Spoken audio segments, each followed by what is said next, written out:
苏浅的房子里来了一个不速之客，是个古代小萌娃。萌娃一身粗布衣服，扎着2个小揪揪。萌娃瞪着眼睛看着他，发出了一声土拨鼠般的尖叫，接着忽然消失了。苏浅吓懵了，同样发出一声尖叫，吓得直接拨了110。警察来得很快，是个年轻的小哥哥。我见到鬼了。警察小哥哥听着他巴拉巴拉说了一大堆，表情一言难尽。这种人他们遇到的挺多的，大多是脑子不正常。看着年纪轻轻，还是个大学生，怎么就说胡话呢？这世上怎么可能有鬼？警察小哥哥临走给他塞了一张名片。有什么想不通的，可以打这个电话。直到警察走了，苏浅才看了看手中的名片，竟是一个心理医生。一句我靠，不知当讲不当讲。原来那警察小哥哥把我当成了神经病。可是看着空空如也的沙发，一瞬间他也怀疑自己是不是出现幻觉了。只是下一刻，那小萌娃又出现了。苏浅迅速拿出一个平底锅，指着那小萌娃：“你是人是鬼？”小萌娃一个哆嗦，似乎有点害怕。我是人，你是神仙吗？这里是神仙住的地方吗？奶乎乎的声音中带着点委屈。苏浅将信将疑，举着平底锅走了过去，用手轻轻戳了戳他的小脸。热的，不是鬼。小萌娃眼睛一亮，满是欣喜。你一定是二叔说的仙女姐姐吧？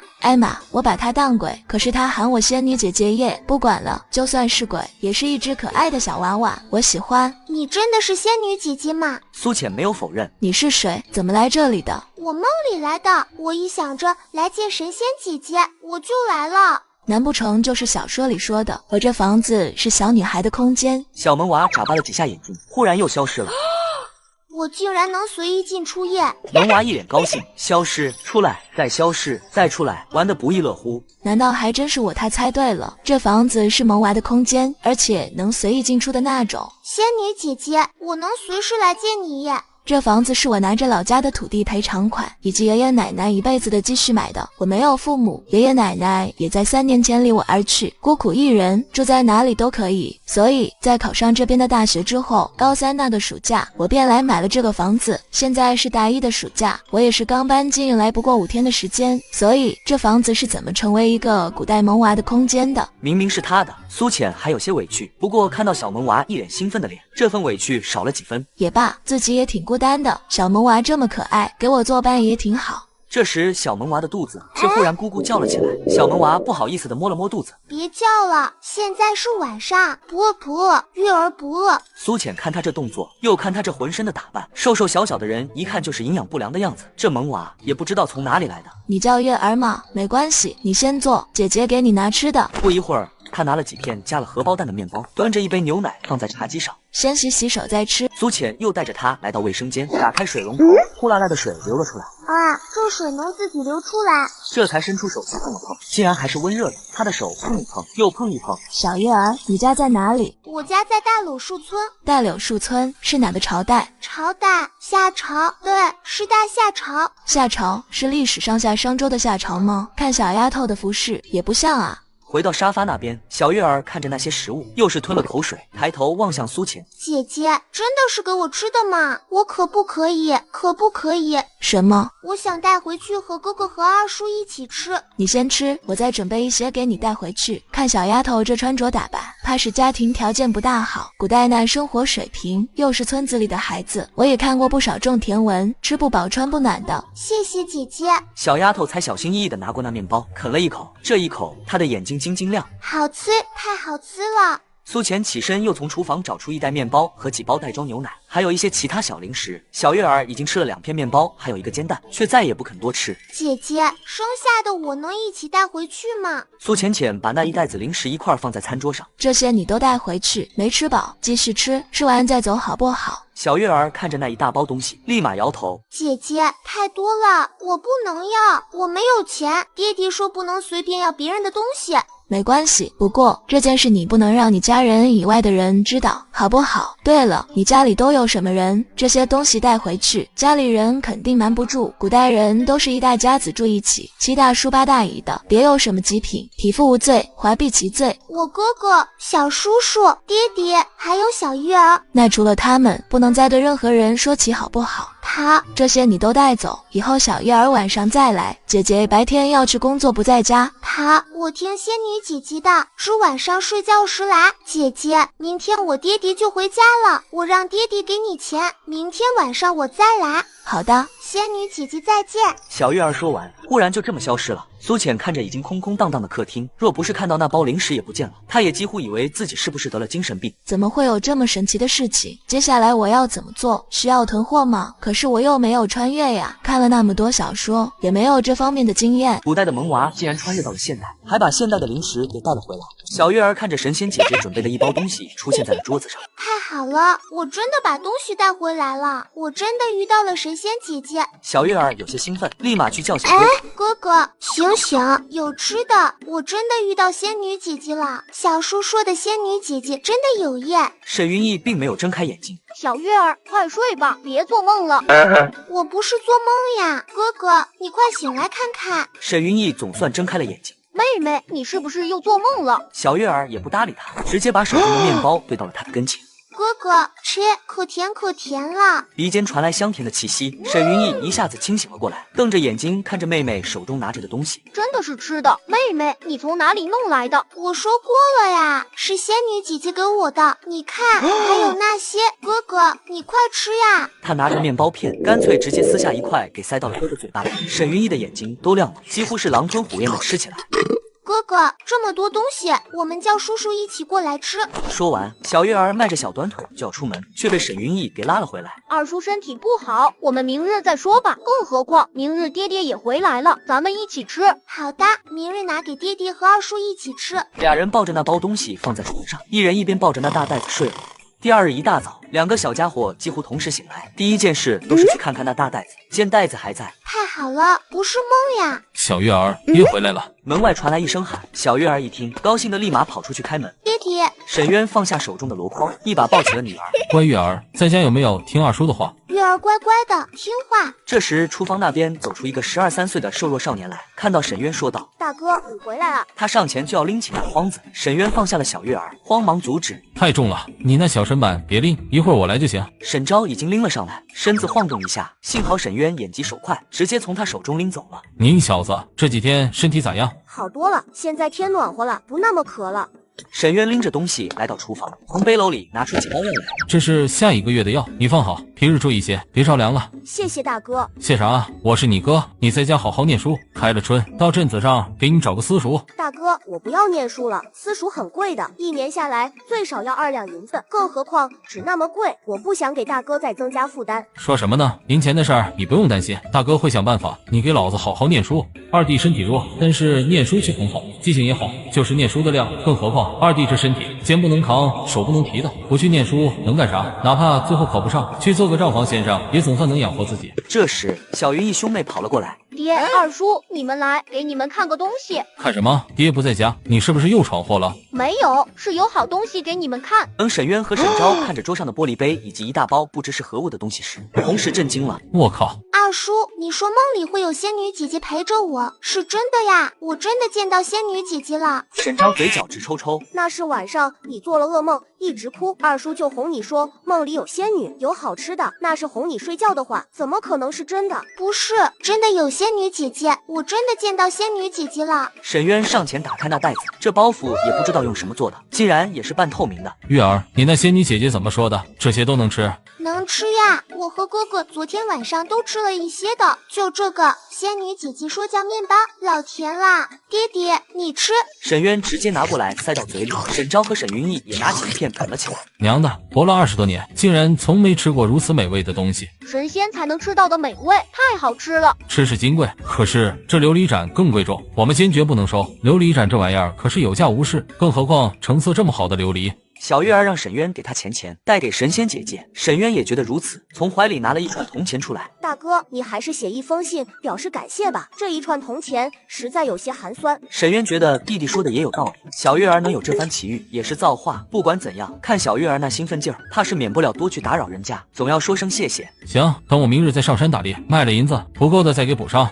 于是他写了一封信交给了小月儿，小月儿怀揣着一串铜钱以及这封信，还带着那玻璃杯，瞬间消失在他们面前。真正看到他的消失，沈渊招，包括沈云逸都忍不住吸了一口凉气。太他妈难以置信了！爹，二叔，为什么我见不了神仙姐姐？你哪有你妹妹可爱，还想见神仙？老子还没见过呢。苏浅晚上做了2碗热干面，他也莫名的有些紧张，真害怕昨日的一切都是幻觉，那他也要怀疑自己是不是神经病了。还好没多大会儿，小月儿真的又来了。仙女姐姐，我来了耶！她还是穿着昨天的衣服，把铜钱直接递到苏浅跟前。仙女姐姐，我爹给的买食物的钱，给我这铜钱，我也花不出去啊。苏浅先把铜钱放在了桌上，这才看到桌上昨天那个玻璃杯也拿回来了，忍不住问道：这怎么还带回来了？爹爹说太贵重啦，我们不能要。看着那自己从2元店买的玻璃杯，苏浅猛然想到古代是没有玻璃的。爹爹还说钱不够，下次有钱再给姐姐。说完，猛然想到了什么，忽然从怀里掏出一封信。哎呀，我差点忘了，爹爹写给姐姐的信。哎呦呦，古代人会写字的可不多吧？我这是交了一个古代的笔友。苏浅打开了信，这纸很粗糙，即便如此，这样一张纸在古代也是很贵的。他拿出手机直接拍了一张图片，找了一个翻译软件识别，等把繁体字的信翻译出来，倒是没有文绉绉的话语，反而还很直白。见信如无，我叫沈渊，你见到的女娃名叫沈思月，机缘巧合，实属神奇。谢谢你的食物以及对月儿的照顾，食物美味，但太珍贵。现在家里没钱，等明日上山猎物，如有收获，再付余银。琉璃盏千金无价，让月儿带回，我不敢收，盼回复。看完信，苏浅只留下1枚铜钱，立马写了回信。留下1枚铜钱，只是希望对方不要有心理负担，而且我准备拿着铜钱去古玩市场看一看，若是铜钱能卖钱，我再和月儿的爹商量，看看能不能共同致富。做了决定，苏浅拿出几十张纸和食物放在了一起。小月儿瞪着眼睛看到苏浅又把玻璃杯放了进去，立马说道：姐姐那个太贵，爹爹说不能要。没关系，在我们这里一点都不贵。我给你爹爹写了封信，你一会儿先把这些带回去给他，要不和你爹娘说一声，以后就睡在这里，左右我一个人住。小姑娘看穿着，怕是连好的棉被都没有。农历3月份的天的确还很冷。真的吗？我真的可以和仙女姐姐一起睡吗？看苏浅点头，小月儿直接高兴的嗖的一声，就这么忽然消失了。沈渊已经坐了许久了，但是他却一动不动，更不敢离开。若是月儿回不来，可怎么办？到时我真是一点办法都没有。还好小月儿这时候出现在他面前。爹爹，仙女姐姐让我去住她那里，她那里好暖和。姐姐说还要给我洗澡澡，我去姐姐那里好不好？我要跟姐姐一起睡。沈渊看到女儿带回的东西，又是一包。那个不是琉璃盏吗？怎么又给带回来了？你仙女姐姐有没有话带给我？先前他没想到，万一对方不认字呢？毕竟他们这里认字的姑娘不多。小月儿这才立马从怀中掏出那张纸，有信，姐姐写的信。沈渊接过那张纸，刚摸到就是一愣，这纸厚厚的，而且十分光滑，这字怎么能写这么小，还这么工整的？他们那里的女子也能读书写字吗？沈渊大哥，我叫苏浅，月儿可爱，我很喜欢她。那些食物是赠送，不用付钱。如若真要付，1枚铜钱足矣。我们这个世界和你们不一样，食物还算丰富，人们生活富足。琉璃盏在我们这里叫玻璃杯，不值钱。若是生活困顿，可拿去卖。玻璃杯让月儿带回，沈渊大哥可以去卖了改善生活，不必介意。有任何需要帮助的，可写信让月儿带过来。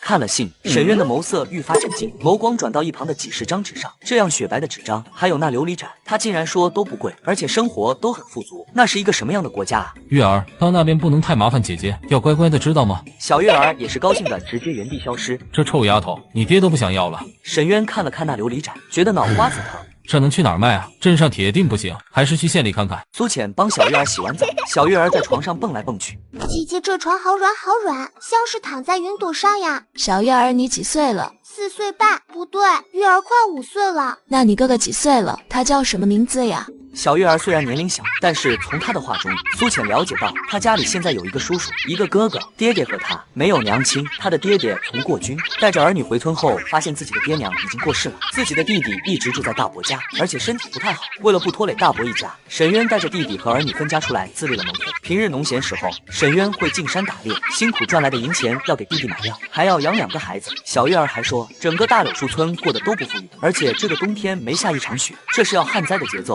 听到这些，苏浅还是十分的同情。既然有这个机缘，一定要帮他们改善生活，共同致富。第2日，苏浅送走小月儿后，拿着那枚硬币打车来到古玩市场。为什么有些铜钱那么便宜，10几块、几块的都有？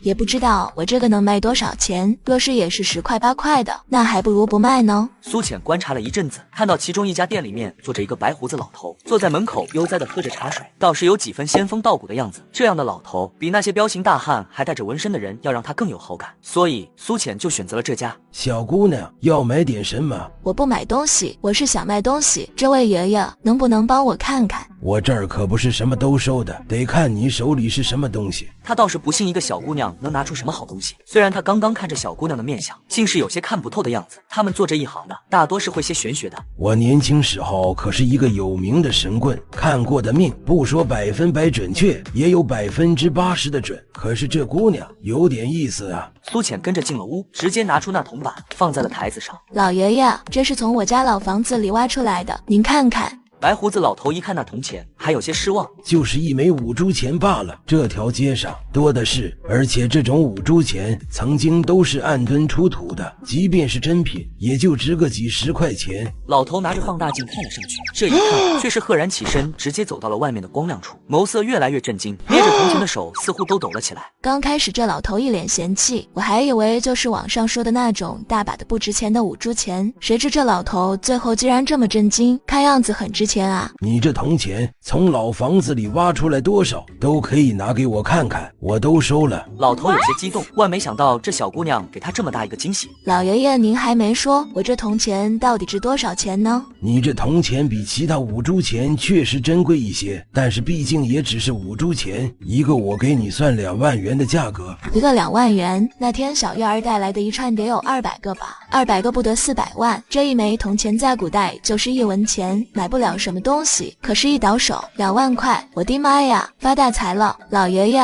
我还是去其他地方看看吧。刚才有个叔叔要给我5万一枚呢。苏浅直接从他手中拿过那铜钱，扭头就走。别走，别走呀，小丫头，你看看你，哪有这样做生意的？这铜钱珍贵着呢，很多博物馆都没见过，曾经有人出手过一枚，卖出了10万块的高价呢。听小丫头的口气，应该还有不少呢。现在古玩市场生意不好做，这可是一桩大买卖。是老爷爷您先不诚心的，我是考古学院的研究生，也不是什么都不懂。苏浅学的是会计，什么考古专业，自然是忽悠人的。哎呀，小姑娘，既然你是考古专业的，那我也不唬你，这铜钱是珍贵，可是想要卖出高价也是不容易，需要到处打点，暗箱操作。2万太低了，最低3万。3万可以，只是你那里还有多少？都是这样的吗？你能吃下多少？你有多少我都收，你不能再卖给别人。实话说，东西多了就不值钱了，这种钱币市场上能有个100、10枚就饱和了。也正巧，大概有个96枚吧。苏浅觉得不能说那么整的数，太假了，就报了个96。怕不是这种钱币都在他那里了，竟然有96枚，这丫头祖上是盗墓的吧？不过做他们这一行的，向来不问出处，更不能瞎打听，只要东西是真的就够了。成交，3万的价格我都要了，你不要给别人。老头现场微信支付3万元，苏浅留下了电话号码，看向桌子上的紫砂壶，猛然想到沈渊在镇上做窑炉，沈渊应该也会有这种喝水的茶壶吧？哈哈，我好像找到了发财之道。或许那房子不是小月儿的金手指，而是我的金手指，不对，应该说是我们两个金手指。苏浅交易完后，立马打车去暑假打工的汉堡店。汉堡店工作6个小时才不到200块，时间长，钱又少，不干了。接下来我可以和沈渊大哥商量一下，共同致富才对。现在好多大学生还没找到暑假工，只要不耽误汉堡店的排班就可以。于是苏浅立马打电话给朋友到汉堡店找他。汉堡店老板倒是没说啥，就是昨天一天白干了，没有算工资。大柳树村，沈昭带着侄子侄女也在天黑前赶到了家。今日他们上山挖了一筐嫩笋，还有一些蘑菇野菜。一天的时间，小月儿的嘴巴都没离开过仙女姐姐。仙女姐姐房间的墙是白白的，晚上的灯光跟白天一样，还有软软的床，香香的一池。为什么我就不能去看看姐姐呢？难道真的跟爹爹说的那样，我没有小月儿可爱？小月儿把这筐竹笋和蘑菇野菜都带走给姐姐吃，我们家能送的也只有这些了。小月儿早就想姐姐了，迫不及待的消失了。云逸，我去做饭。谁知道小月儿忽然又出现了。二叔，姐姐让你们不要做饭了，姐姐做了好多好多，让我带来给你们吃。沈云逸立马跑了过去，好香，什么好吃的？简陋的桌子上放了2个大盆，其中一个冒着热气，远远的就闻到一股香气扑鼻的味道。沈云逸哈喇子都快流了一地。二叔，姐姐说这是酸菜鱼，就着白米饭吃，大米饭，白白的大米饭。小月儿，我们不能总要姐姐的东西，这不合适，你还是送回去吧，我和你哥吃粗粮就行。哎呀呀，姐姐不让我带回去呀，她说做了好多，我和她也吃不完。对了，姐姐说了，这是咱们给她的那一个铜板买来的，让咱们不要有心理负担呀。一个铜板买这么多，姐姐骗你的吧？一个铜板连一个肉包子都买不到。姐姐不会骗我的，姐姐说一会儿还要给爹爹写信呢，你们快吃呀，我也好饿了，我去陪姐姐吃饭了，一会儿我回来拿盆。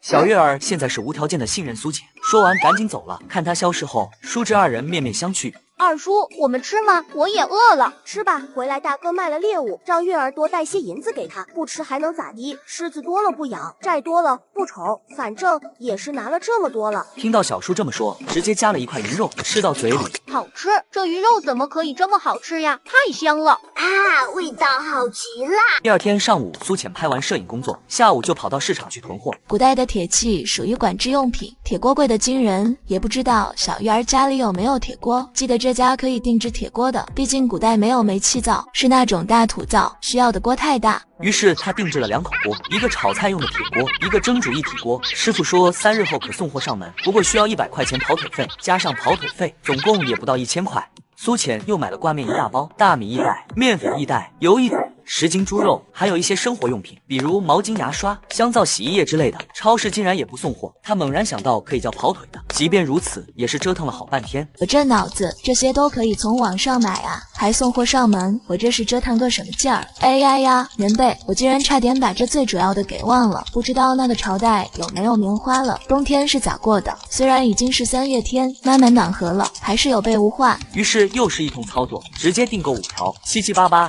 今日又花去2000多块。若是沈渊大哥知道他的一枚铜板买了这么多东西，不知道会不会大为震惊。今晚苏浅做了一大盆红烧肉，炖了个鸡汤。昨日小月儿带来的新鲜竹笋炒个腊肉，还有个上海青，又是一大锅白米饭。小月儿也正好来了。仙女姐姐，你为什么对我们家这么好呀？苏浅一愣，为什么呀？我这不是拿你们给的铜钱换钱了吗？这些东西用的可都是沈渊的那枚铜钱。作为新世纪的女性，我可不能欺骗古人呀，因为你们可爱呀。小月儿，告诉你小叔叔别做饭了，姐姐一块做了。可是小叔说不能麻烦姐姐呀。小月儿想到小叔叔的交代，一脸为难。没关系，哪天我没空或者不想做饭的时候，就把一个空盘子放在桌上，小月儿过来看到再让叔叔做饭。于是小月儿又带着丰盛的晚饭以及一大堆物资回了家。沈昭和沈云逸无奈和震惊。大哥赶紧回来吧，我已经不知所措了，谁也没遇到过这种情况啊。那仙女姐姐送的东西是不要钱吗？听小月儿说，仙女姐姐一个人住，没有父母兄弟，也没成亲，孤身一个小姑娘，从哪里来的钱啊？还这么大方。至于说是一个铜板换的，我反正是不信。不过大哥走的时候给他留了钱，他这次一股脑全部拿给了小月儿，让他带过去。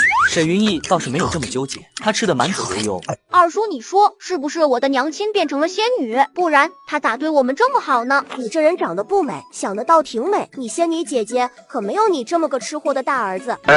这时苏浅这边接到了穆爷爷的电话，问什么时候送铜钱过去。穆爷爷就是古玩城那个白胡子老头。这2日沈渊不在，只能再等2日了。现在铜钱在老家，我爸爸这2日有事，过2天送过来。挂了电话，苏浅觉得哪里不对劲儿，爸爸有事，沈渊有事，我去给自己找了个古代爸爸，管他呢。总之不能让对方以为自己是个孤女，孤苦无依。虽然说是法治社会，现在也很少有小偷强盗之类的，谁能保证没有万一呢？谁知道刚挂了电话，小月儿又把那一串铜钱给带回来了，说是二叔给的。从古代到现代的缘分，默契感咋这么差哩？他只拿出了95枚铜钱，其余还让月儿带回去。听月儿说沈渊明晚可能就会回家，他赶紧给沈渊写了封信。当沈渊回来，看到堂屋那满满当当一大屋子的东西，我靠！他看了看打回来的猎物，顿时觉得不香了。这几日上山猎了1头野猪、1只羊，还有3只兔子、5只鸡，最主要的是还采了一根人参。虽然不是100年老参，看起来也有几十年了。我留了2只兔子、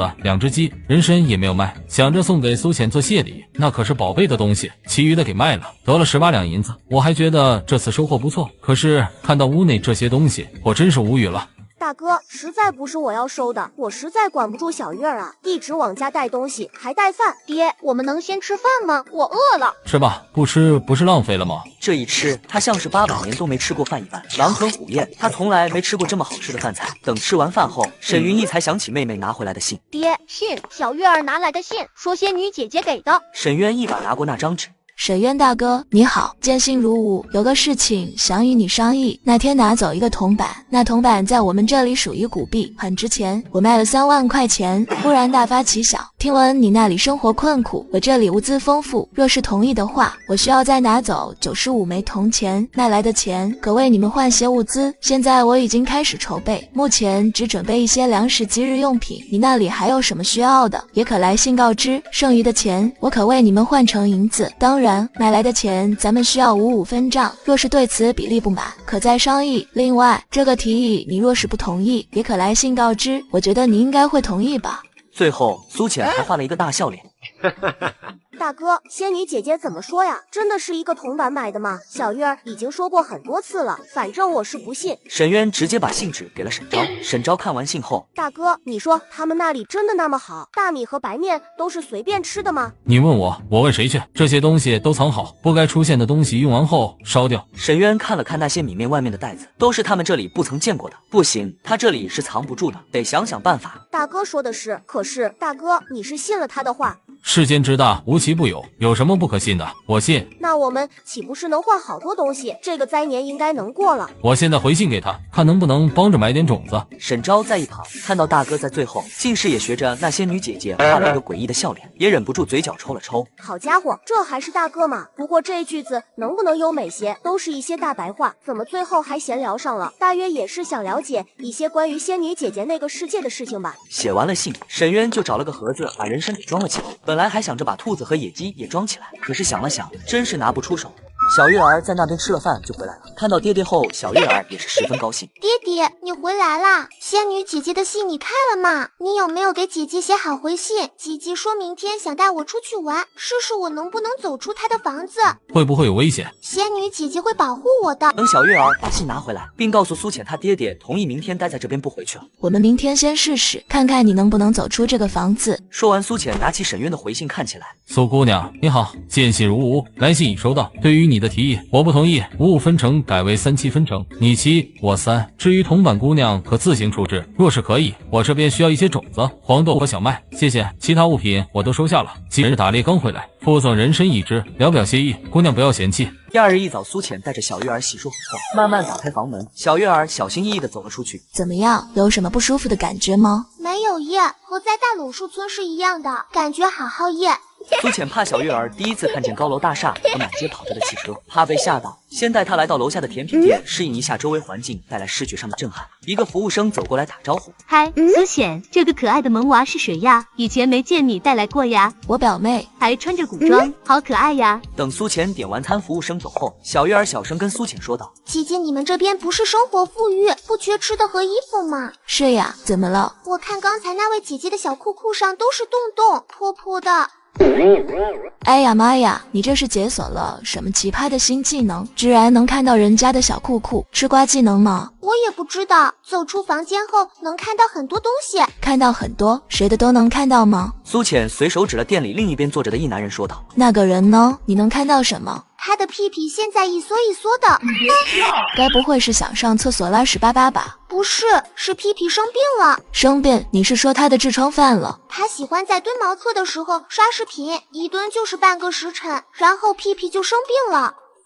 吃完甜品，苏浅带着小月儿来到古玩市场，白胡子穆老头正等着他呢。见他真拿了那么多铜钱过来，直接笑得一脸褶子，但看到小月儿却一脸严肃。这个小娃娃是谁呀？我妹妹。小丫头，你真有福气，能挖出这些宝贝，也是和这小娃娃有缘分。而小月儿却一直盯着老头的嘴巴看。老爷爷，你牙齿上还沾着菜叶叶呢，是打算留着当中午饭吗？穆老头听了立马闭上了嘴巴，疯狂地用舌头刮牙齿。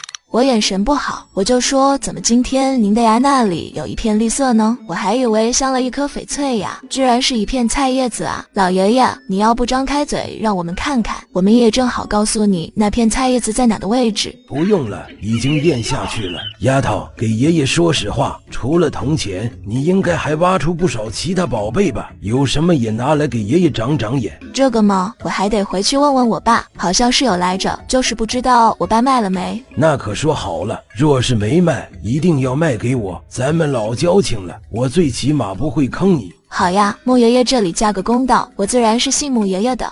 穆老头痛快地支付了95枚铜板的价格，一共285万。发财了，这我得工作多久才能赚这么多钱呀？苏浅刚转身准备带着小月儿离开，就听到外面一个声音：穆爷，我们周少来看看货。这声音好熟呀，不就是公司宣传业务部部长刘长吗？昨天上午他还亲自去看了拍摄，在一旁指指点点的，气得摄影师差点罢工。穆老爷子看到来人，已是满脸笑容迎了上去。周少，你们这么早就来了？苏浅趁他们说话，准备悄悄离开，却被刘长也看到。苏浅，你怎么在这儿？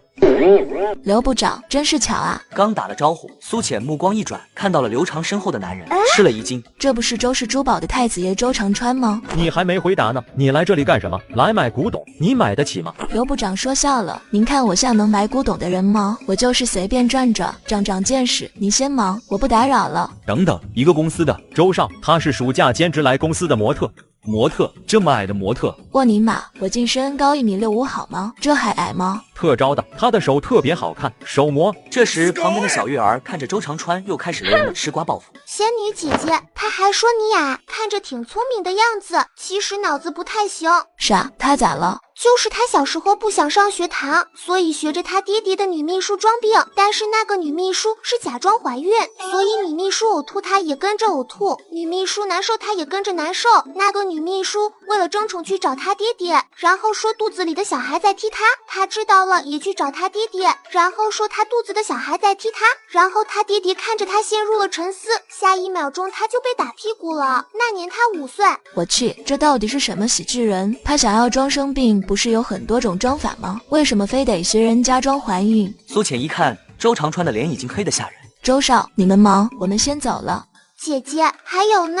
别说话了，赶紧走了。说完也不等他回答，呲溜一下就跑了。苏浅，你个没礼貌的家伙，周少让你走了吗？苏浅把小月儿送回去后，转身去了农贸市场。吃完了瓜，还是想想那么多钱该怎么花吧。这个季节，农贸市场卖的都是化肥农药，种子已经过季了。但是还是有一些老板留存了很多种子没有卖出去。听说有人买种子，老板觉得是不是遇到了傻子？这季节买什么种子？可是做生意的哪有不卖的道理？于是苏浅还是很容易买到了小麦和黄豆的种子，因为买的多，跟老板商量了送货上门。除此之外，他还买了几大包肥料。沈渊为什么只要小麦和黄豆的种子呢？难道他们那里只种植这2种作物？玉米，对，玉米这种作物是从明朝才开始传入中国的，想来沈渊他们那里一定没有。还有红薯，哎呦喂，这种作物才最应该有。红薯产量极大，而且各种做法怎么吃都行，最能填饱肚子。于是苏浅又买了几袋子玉米种子，又跑去买了2大袋红薯。不是买的少，是他一下子买太多，怕惹人怀疑，以后分批买一些回去，才花了几万块。从来没觉得钱这么难花出去，种子什么的也太便宜了。苏浅又买了1大袋盐和1大袋白糖，都是50斤的大袋子。这些在古代可是紧俏商品，有钱都不一定买到的那种。接着又去买生活用品，什么毛巾、枕头之类的，这些东西前2日买的不多，他现在的任务就是每天买一点，看到什么买什么，网上买、商场买、批发市场买，各种买。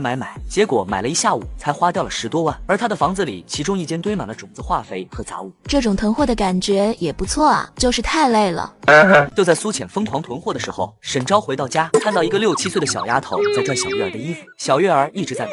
你凭什么穿这么好的衣服？扒下来给我穿。小丫头个头比小月儿高点，拽着小月儿的衣裳，一旁还站着一个妇人，也不阻止。这是我的衣服，赵小小，你滚开！你的就是我的，我娘要嫁给你爹了，以后你们都得听我的，不许欺负我妹妹，松开手！沈昭走过去，护在了侄子侄女身前。沈昭回来了，你大哥去浇地了吗？别生气，小小是跟月儿玩闹呢，嫂子给你们带了白面饼子。你是谁嫂子？可不要胡乱攀亲戚，咱们都是一个村的，你喊我一声嫂子不是也应该的，不识好人心。我看你们这家里没有一个女主人，可怜你们，这才想着给你们送点吃的，好心当成驴肝肺了不是？柳春梅收回饼子，重新放进篮子里。我这里也有饼，比你的白面饼还好吃。说着拿出一个黑乎乎的东西。你这是什么？我这是巧克力做的，你肯定没吃过。赵小小本来就是占便宜不吃亏的性子，拿过来就吃起来。巧克力是这个味儿吗？怎么和牛粪差不多？这就是牛粪饼呀。什么？急什么？老婆本里有老婆吗？蚂蚁上树里有蚂蚁吗？谅你也不敢骗我。说着，重新把饼放到嘴里吃起来。骗的就是你，所以牛饭饼里当然没有饼啦。你敢让我吃屎，我给你拼了！还要在我家闹吗？我大哥一会儿就要回来了。柳春梅狠狠地瞪了3个小崽子一眼，拉着赵小小就走了。自从爹爹回来后，这个柳春梅就一直想当我们的后娘。她是村长的女儿，虽是个寡妇，想当年做姑娘时也是村里一枝花，自觉高人一等。哪怕现在成了寡妇，还带着闺女，她也觉得自己还能嫁个未结过婚的小伙子。结果她一个都没看上，谁知大哥从边关从军回来，她一看就喜欢上大哥了。小叔叔，坏女人是不是要去找爹爹了？别担心，她在你爹爹那里讨不得便宜。而柳春梅挎着篮子已经到了地头，抬头看了一圈，终于看到那个高大的汉子。沈大哥，娇弟呢？哪里来的婆娘？你谁啊？沈大哥，我是春梅啊！我知道你是怕连累了我才和我保持距离的，我不介意的，我会好好对你的孩子。你这婆娘是不是有病？有病赶紧去治，别跟老子在这瞎咧咧！我管你是冬梅、春梅还是夏梅的，老子不稀罕！再敢来叨叨，老子揍你！说完抬腿就往地头走。柳春梅见状赶紧跟上去，结果田里都是村民挑水刚浇过的，有点滑。沈渊一个趔趄，眼看就摔倒在地上，柳春梅立刻上前搂住了他的腰。你别说，身子看着精壮，这屁股更 Q 弹，翘点好，男人屁股翘，好生养，还有这公狗腰，刀配呀！你神经病呀！给我放手！舍不得放怎么破？沈渊一抬手把柳春梅推倒在地上。娘嘞，沈渊打人了，他欺负我，他一定要对我负责。听到喊声，就赶过来的是村长和他媳妇。咋的了？出什么事了？娘，对，沈渊他欺负我。沈渊，你凭什么欺负他？是不是你把他推倒的？老子没打他，算是好的了。你知道你闺女这是什么行为吗？这是骚扰，请你管好你的女儿，别动不动就往男人身边凑。她不嫌害臊，老子还嫌恶心呢。这婆娘一定是有大病，就我这条件，多少女人都避之不及。去年关梅给我分的那个媳妇，哭着求着不愿意嫁给我，还是我出面让关梅给取消了这婚约，不是心甘情愿的，老子才不稀罕。这婆娘倒是上赶着，可是恶心还来不及呢。还娶她做春秋大美梦去吧。沈渊，你说什么屁话？我女儿能看上你是你的福分，你倒是嫌弃起来了。你也不看看你什么条件，哪个女人愿意嫁给你？这就不劳婶子操心了。老子就算条件再差，也断然看不上你闺女这样的。你还是好好管好你闺女吧。人要脸树要皮，这样的婆娘也是不多见。沈渊不等他说完，转身就走了。沈渊，你这个不识好歹的！王秀平一口大骂，正要追上去，却被村长柳大平给拉住了。行了，还不够丢人的？看着四周聚来的村民，都是站在那看好戏的表情。都去干活吧，杵在这里干什么？看大戏呢？村长一声吆喝，众人顿时都散了，扭头对着柳春梅喊道：“还不够丢人现眼的，赶紧滚回去！”柳春梅站起来后，对着柳大平说道：“对，我不管，我一定要嫁给沈渊。她是家里唯一的女儿，爹娘最宠她了，她爹又是村长，一定有办法的。你一个寡妇能不能消停点？嫁！我看人家沈渊说的对，上赶着的不是买卖，滚回家去，赶明儿就让你娘给你说亲。”村长看着女儿也是头大，真是太丢人了。他的女儿即便成了寡妇，也是不愁亲事的。可是无奈他偏偏看上了沈渊。沈渊有什么好的？一个人养3个孩子，一看就知道是个混不吝的，也不会疼媳妇，偷偷喜欢也就罢了，还大大咧咧的，弄得全村都知道了。我不，我就要嫁沈渊。柳春梅还来劲了，气得柳大平直接拿起地上的饼干就要敲过去。柳春梅直接跑开，麻溜的跑回家去了。这沈渊要打一辈子光棍了。张翠花匆匆赶来，一看人都走光了，正好听到王秀平这一句话，气得也是火冒三丈。你说谁呢？你家女儿才要当一辈子寡妇。我是沈渊的大伯娘，虽然我也对沈渊有点看不过眼，可是再看不过眼，那是自家人，怎能让外人欺负？瞬间2个女人就在地头上大骂300回合，等沈渊挑了水重新回来才作罢。瞧你那点出息，招惹谁不行，偏偏要去招惹春梅那贱丫头，竟是添乱。说完头也不回的走了。我招谁惹谁了？还别说，大伯娘真是战斗中的战斗机，厉害了。小月儿最近除了当搬运工时才回大柳树村，其余时间几乎都是住在苏浅这边。小月儿看到桌上有一个册子，就拿起来翻看，结果这一看，2只眼睛亮闪闪的。仙女姐姐，这是你吗？这画可真像啊，好漂亮。这叫照片，不是画的。翻到其中一页时，小月儿忽然惊道：“姐姐，你难道是只兔子吗？”那是帽子呀。小月儿有些不信，她怀疑姐姐是不是嫦娥仙子抱着的兔子精。姐姐，这张照片能不能给我呀？我哥哥可想知道你长什么样子，我拿去给他看看。看他这好奇的样子，然后就在家里为小月儿拍了好几张照片，各种造型，还拍了2人的合照。姐姐明日去洗出来，这样小月儿也可以有照片了。明日我们出去玩，再多拍一些。小月儿拿着仙女姐姐照片回来了，哥哥快看，仙女姐姐！哪里有什么仙女姐姐？小玉儿骗人！哎呀呀，我说的不是真人，姐姐说这是照片，快看呀！小玉儿举着照片，差点对到哥哥的脸上。这不是仙女姐姐，是兔子精呀！兔子精也是仙人啊？不是，姐姐是仙女，不是兔子精呀！姐姐说那是帽子。这真的是仙女姐姐？这画怎么画的这么像真人呀？比大红姐姐好看太多了。沈渊看到苏浅买的种子和大棉被，这屋子已经明显放不下了，地窖还没挖好，放哪里呢？接着沈渊打开苏浅写的信，看起来。沈大哥你好，跟你汇报一下，今日铜钱卖了285万，种子已经买好，除了大豆和小麦，我还买了玉米种子，不知道你们那里可有玉米这种作物？红薯和土豆也是高产作物，看看还有什么需要购买的。我还买了2个大铁锅和棉花被，你们那里可有棉花？若是有需要，棉花种子这边也可帮忙买到。除此之外，听月儿说你在窑房做工，可买些精美陶瓷给我，最好旧一点的，越旧越值钱，一些古董字画也行，卖了钱我们依旧平分。你现在剩余的那部分钱，该是换成其他物资，还是换成金银？盼来信告知。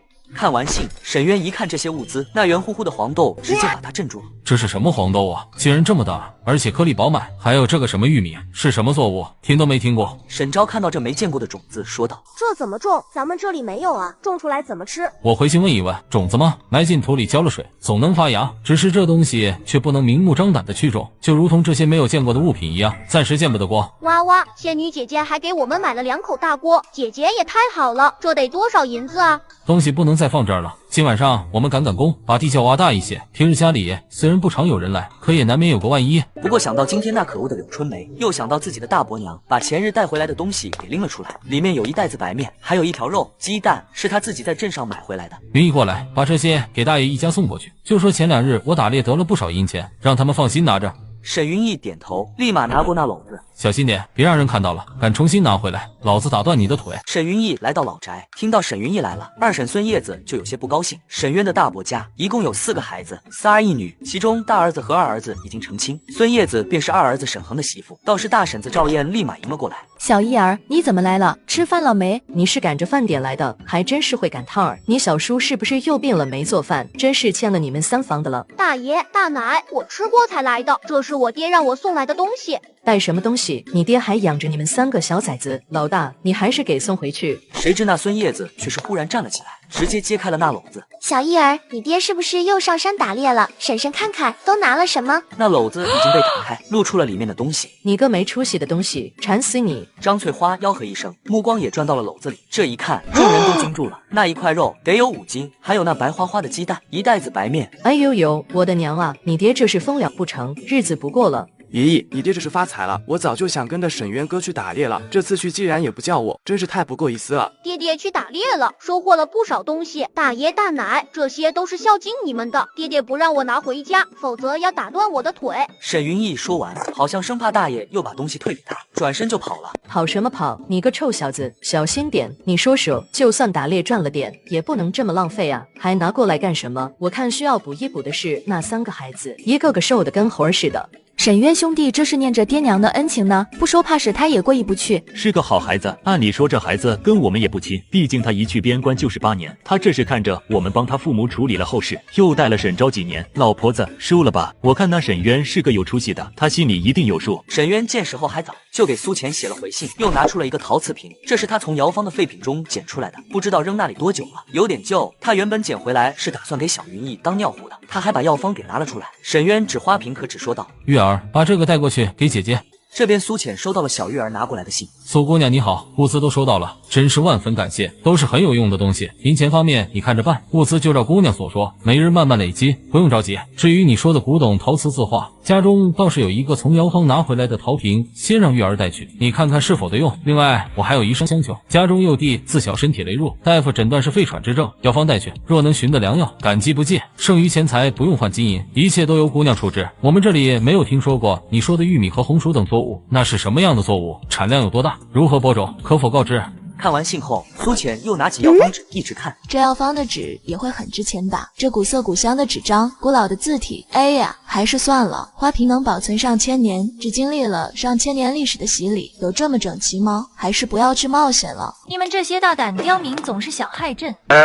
苏浅刚到医院，就听到一句雷人的话传来，凑热闹的走过去看发生了什么事，却看到警察也在，再一细看还是熟人。这不是来我家出警的那个警察小哥哥吗？正要嘎了你们的酒足。苏浅刚要打听一下出了什么事，唐城也看到了他。苏浅，是你啊？你是不舒服来看病的？唐警官，我没事啊，就是一点小毛病，过来看看。这是发生什么事了？一个病人犯了病，医院这边搞不定，就报了警。没事，你看完医生赶紧回去吧。我怕这一个症状的，到时再传染，一同发作起来，不好搞呀。我先看看，说不定能帮上什么忙呢。朕的爱妃呢？你们把朕的爱妃抓到哪儿去了？快把朕的爱妃还给我！苏浅上前走到病人面前，你认识我是谁吗？你是猴子派来的救兵吧？是不是你抓走了朕的爱妃？我是天地共主，掌六界生死的帝君上神，是来帮你渡劫飞升上神的。女病人压低声音，并用手指了指脑袋，对苏浅说道。你偷偷告诉我，你是不是这里有病？渡劫失败后，我就穿到其他地方去了，我就当不成老大了。我是来帮你渡劫的，成功后可以去仙界当老大。我在你的房间里注入了我毕生的修为，在里面修炼会更快，一步到位。放心，我们是包售后服务的。真的吗？我是上神，怎么会骗你？那都是我几万年修来的灵力，我打算把天地共主的位置传给你。那你呢？我是要当海上霸王的人，目标是整个星辰大海，所以啊，我对你寄予厚望，快修炼去吧。患者一脸干劲，蹭蹭的往病房方向跑去了。站在原地的护士都看呆了。这也行，早知道报什么警，还浪费公共资源，直接陪他演一出仙偶剧不就行了？苏浅，你没什么事吧？你晚上失眠吗？还会不会遇到那个鬼？哪有鬼？唐警官，我说过了，那天是我看错了，我不耽误你们办案了，你们忙，我走了。我觉得你应该去看一下心理医生，或者换个科室也行。出现幻觉也是一种精神上的疾病，这是正常的，你不要有压力。你不是唐城，你是唐僧吧？这时候事情已经解决，唐城临走还劝说道：有事情一定要打我电话，千万不要想不开。我马上就要躺平过上养老的生活了，我有什么想不开的？苏浅挂了号，然后把药单给了医生看。这是调理哮喘病的方子，病人肺肾阴虚，方子倒是也对症，就是再加几种药，效果会更好。这病能根治吗？只能说需要长期调理，调理得当的话，不会影响寿命，而且身体会一点点好转。毕竟病人也不在这里，我也不能夸下海口，回去好好调理，减少发病次数就好。苏浅拿了药回到家后，告诉小月儿，她今晚不回来做饭了，也有可能会回来的晚一些，立马把陶瓷瓶放在箱子里，抱着去了古玩市场。莫老头看他抱着个小箱子，眼睛贼亮贼亮，迅速迎了过来。丫头，这是什么宝贝？一个小花瓶，给您长长眼。苏浅动作麻利的打开箱子，把花瓶拿出来。莫老头已经迫不及待的拿着放大镜观看起来，一点点的看得很仔细。这花瓶看着并不算很旧，做工也不细腻，但是年代很久远啊。这做工手艺倒是有些像宋朝的，这么完整的花瓶能保存下来，本身就是一个奇迹。莫老头有点不敢相信自己的判断，立马打电话叫了一个人过来。莫爷爷还叫个帮手啊？丫头，若是爷爷判断的没错，这瓶子值不少钱，你家可真是积了大德了。苏浅的眼睛亮了亮，感觉泼天的富贵要来了。不多一会儿，另一位老头来了，一进门就扯着嗓子喊：哪儿呢？那宋制民谣青花瓶在哪儿呢？莫老爷子立马拉着他一起研究起来。这一研究就是好半天，等得苏浅都有些着急了。晚饭还没吃，他可是都饿了呢。怎么样，两位爷爷，我这瓶子可是正品。莫爷爷，你可不能诓骗我，我可是第一个来找了您呢。我们又不是第一次合作了，我怎么会骗你？小姑娘，她不敢骗你，有我在呢。这样吧，你把这东西直接卖给我得了。你怎么还抢呢？我只是让你来见识见识，别跟我抢。你不是资金紧张吗？没钱就别瞎咧咧。那不知唐爷爷要出多少钱？我不给你来虚的，一步到位300万。他已经听说这丫头认识周少，周少可是最喜欢收藏古董的。若是被这丫头给了周少，他得不偿失，所以一开始价格就出得很高。我弟乖乖，300万，发大财了！看在莫爷爷的面子上，我和唐爷爷又是第一次做交易，我就不还价了，就这个价吧。想必两位爷爷也不会坑我这个小姑娘。你这小姑娘还挺爽快，唐某交了你这个朋友，你放心，我绝不会坑你。唐老头也很爽朗，哈哈笑了几声，直接转了账。走出古玩市场，苏浅还觉得有些不真实。300万分到我手里就有150万，加上先前的140多万，哎呦喂，差不多300万，花不完，根本花不完。苏浅就开始逛商场，疯狂采购登山包、指南针、打火机、急救箱、农业种植方面的书，还有农具发展历程之类的书籍，几乎看到什么买什么。沈渊今天又浇了一天的地，刚回来看到小月儿垂头丧气的忽然出现在院中，这丫头现在黏仙女姐姐黏得很。月儿怎么又回来了？仙女姐姐不在家，我等等再去找她。二叔我也要在家吃饭啦。小月儿跑去厨房，生怕二叔没做她的晚饭。沈渊一愣，抬头看了看天色，天已经完全黑了。虽然季节不同，但是听小月儿描述，两边的时间应该是一致的。一个姑娘家的，大晚上还要在外面工作，安全吗？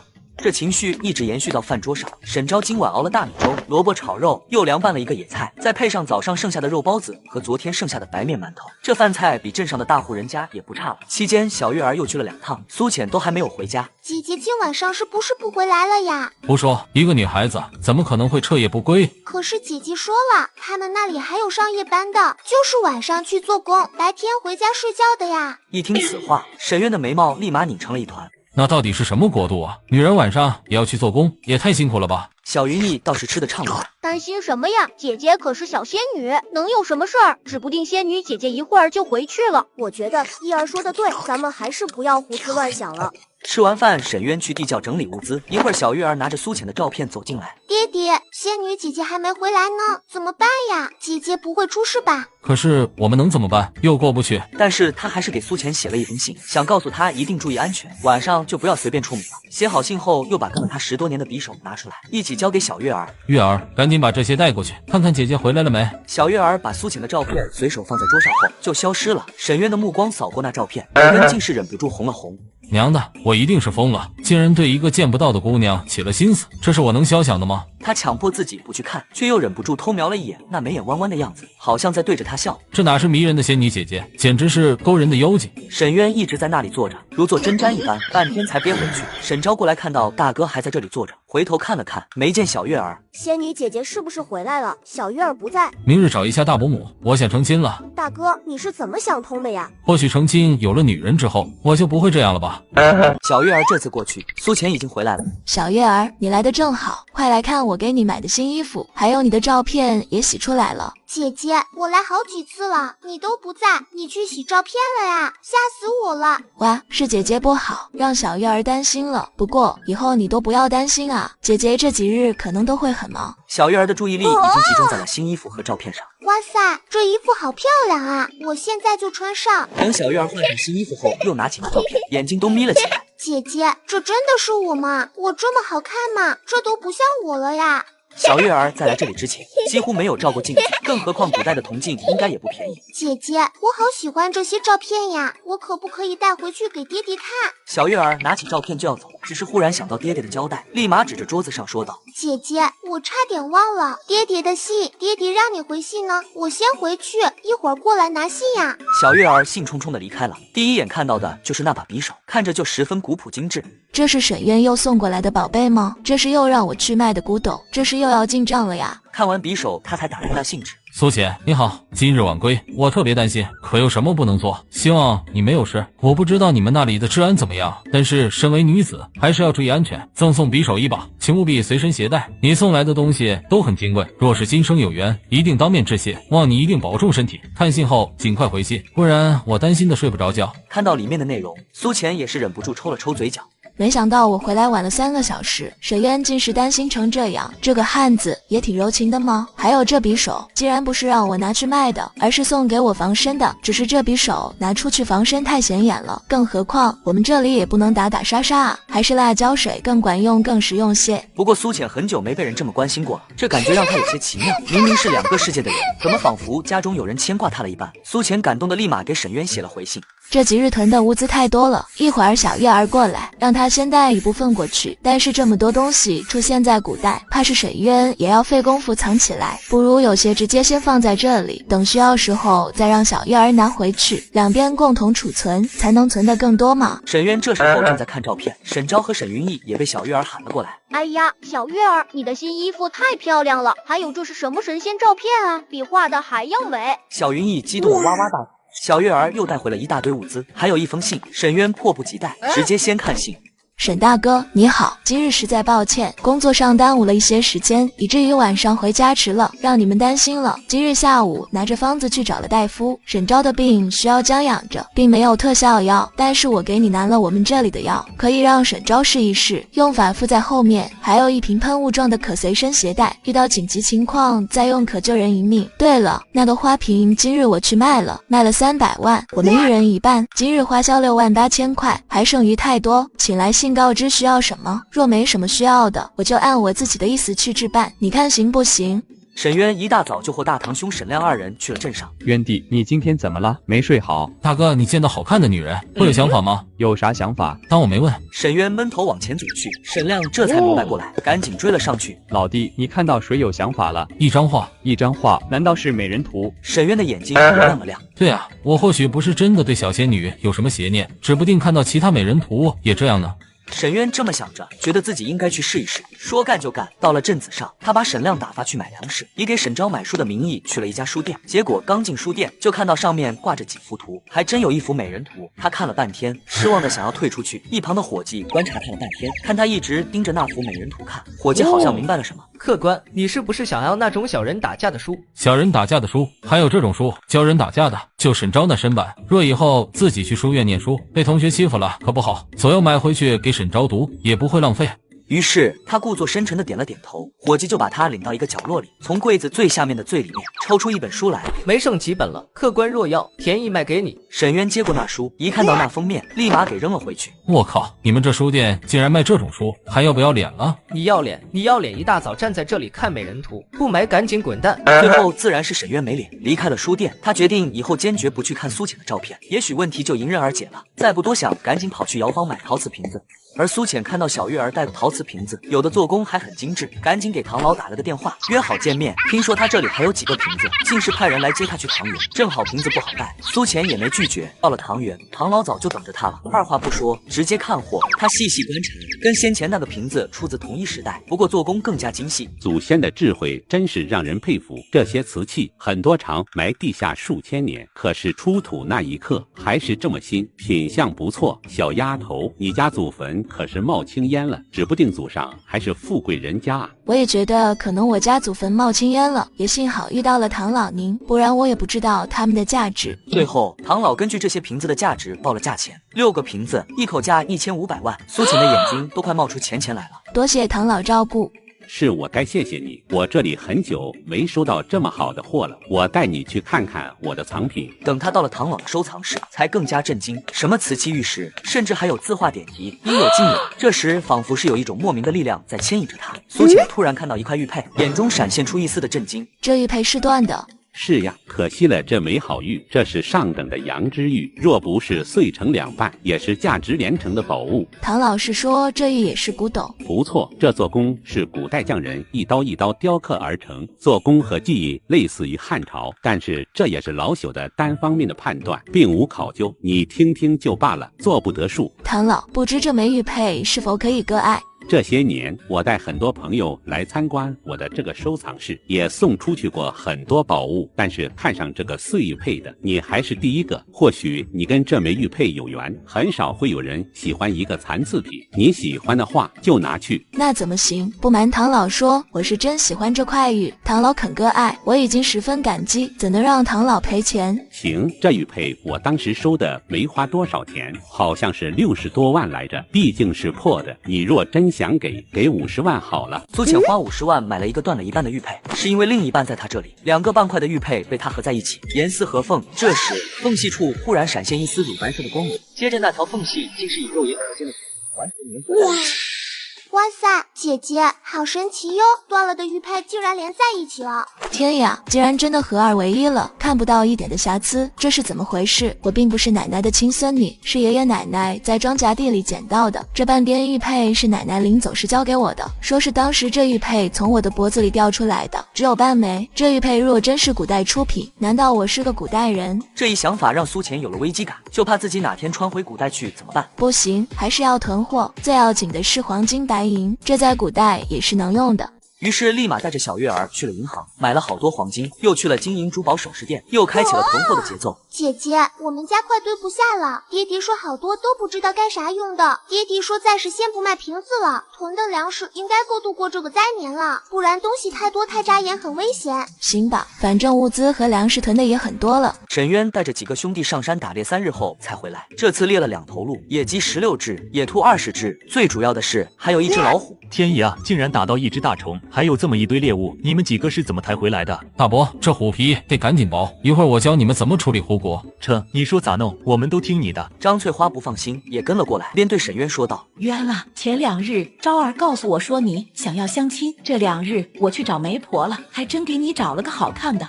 大伯娘，你还真去找了，我这也不急。你说什么呢？老娘费了多少唇舌给你找了个，你竟然又要打退堂鼓？不成，这次你必须去给我相看。好，相看，我都听大伯娘的。这才对嘛，你们男人啊，没有女人怎么能行？那我明天就找媒婆，最好明天下午就让你们见上一面。你把你那胡子刮刮，别吓着人家了。在深山里窝了3天，沈渊的胡子长得格外的茂密。我就长这样，看不上拉倒。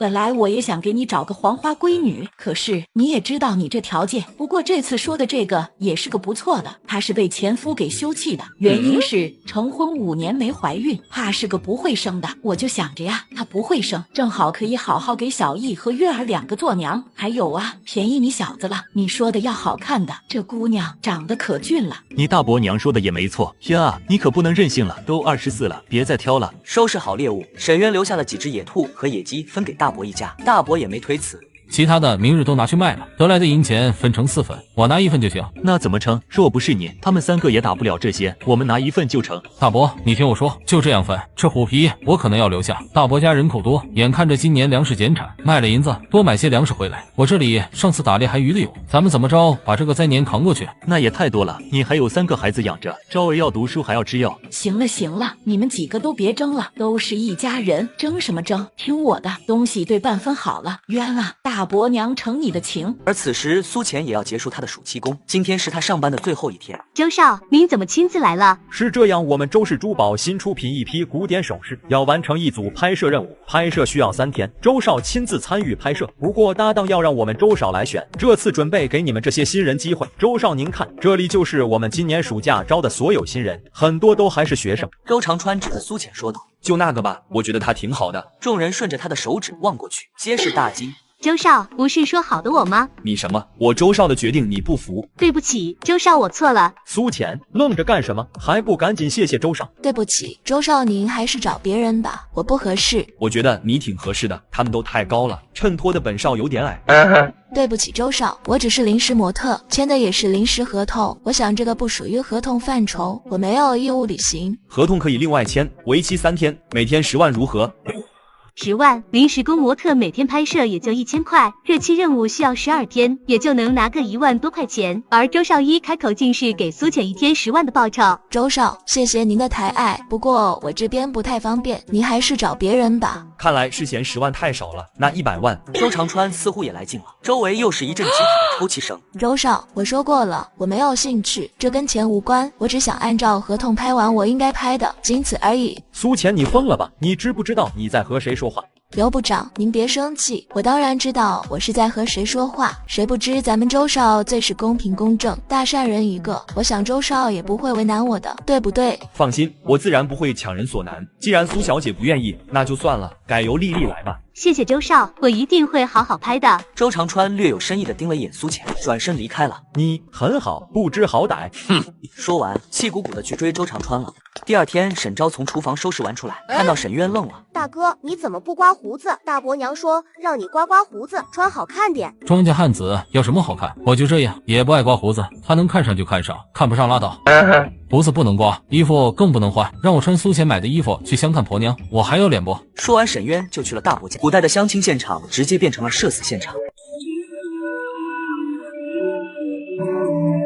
张翠花看沈渊这副鬼样子，直接气炸，大嗓门直冲云霄。沈渊，你个鳖孙玩意儿，成心的不是，让你刮胡子你不刮，衣服也不换，你是刚从茅坑里钻出来的屎壳郎吗？老大去把你衣服拿过来，给沈渊换上。老二，你给沈渊刮刮胡子。别了，我这身板穿亮哥的衣服也不合适，就这样吧，我觉得挺好的。大伯母不也说，重要的不是外表吗？胡子总得刮刮吧。我觉得我这样挺爷们的，可以直接占山为王了。娘，我渊哥咋样都好看，一会儿女方来了，一定被迷死。切，莽夫一个，人家能喜欢才怪。张翠花赶紧交代沈渊，一会儿人来了，注意什么该说，什么不该说。正说着，外面就听到了响动。老沈家大妹子在家吗？人我给你带来了。话音刚落，就见媒婆领着一个姑娘走进来。这姑娘名叫李双儿，虽然说是嫁过人了，年龄也有20岁，可看起来还像个大姑娘一样，还真是俊呢。哎呦喂，这姑娘可真俊，跟画里走出来的似的。我就说嘛，大妹子，嫂子这回给你说的咋样？就这样貌，10里8乡都找不到一个。若不是因为那个原因，就凭这样貌，做个员外夫人也是绰绰有余的。小月儿看着李双儿，大约明白了，这就是给爹爹说的媳妇，指不定以后就是他的后娘。一张小脸皱在了一起。哪里有仙女姐姐漂亮？爹爹为什么非要娶媳妇？我可以不要娘亲的，现在的日子不好吗？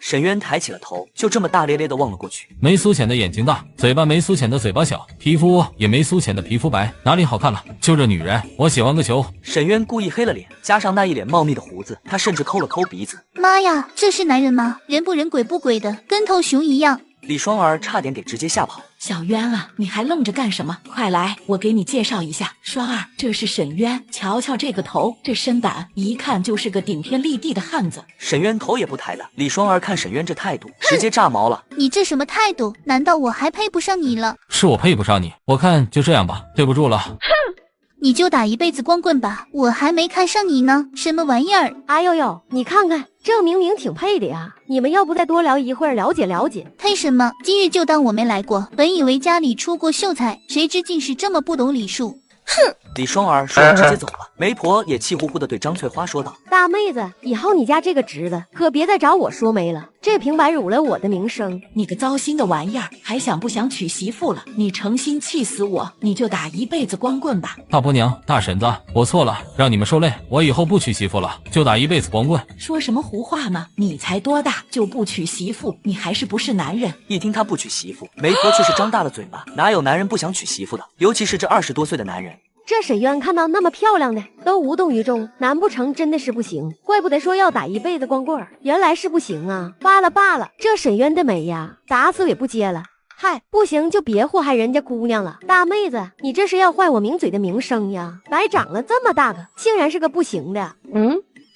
啥不行？张翠花还有点懵，她说啥了？怎么沈渊就不行了？别生气，婶子，劳烦您跑一遭。沈渊给那媒婆塞了1小块银子，虽然没有成，这也是应该的。收到银子，媒婆一看还不少，立马气也消了。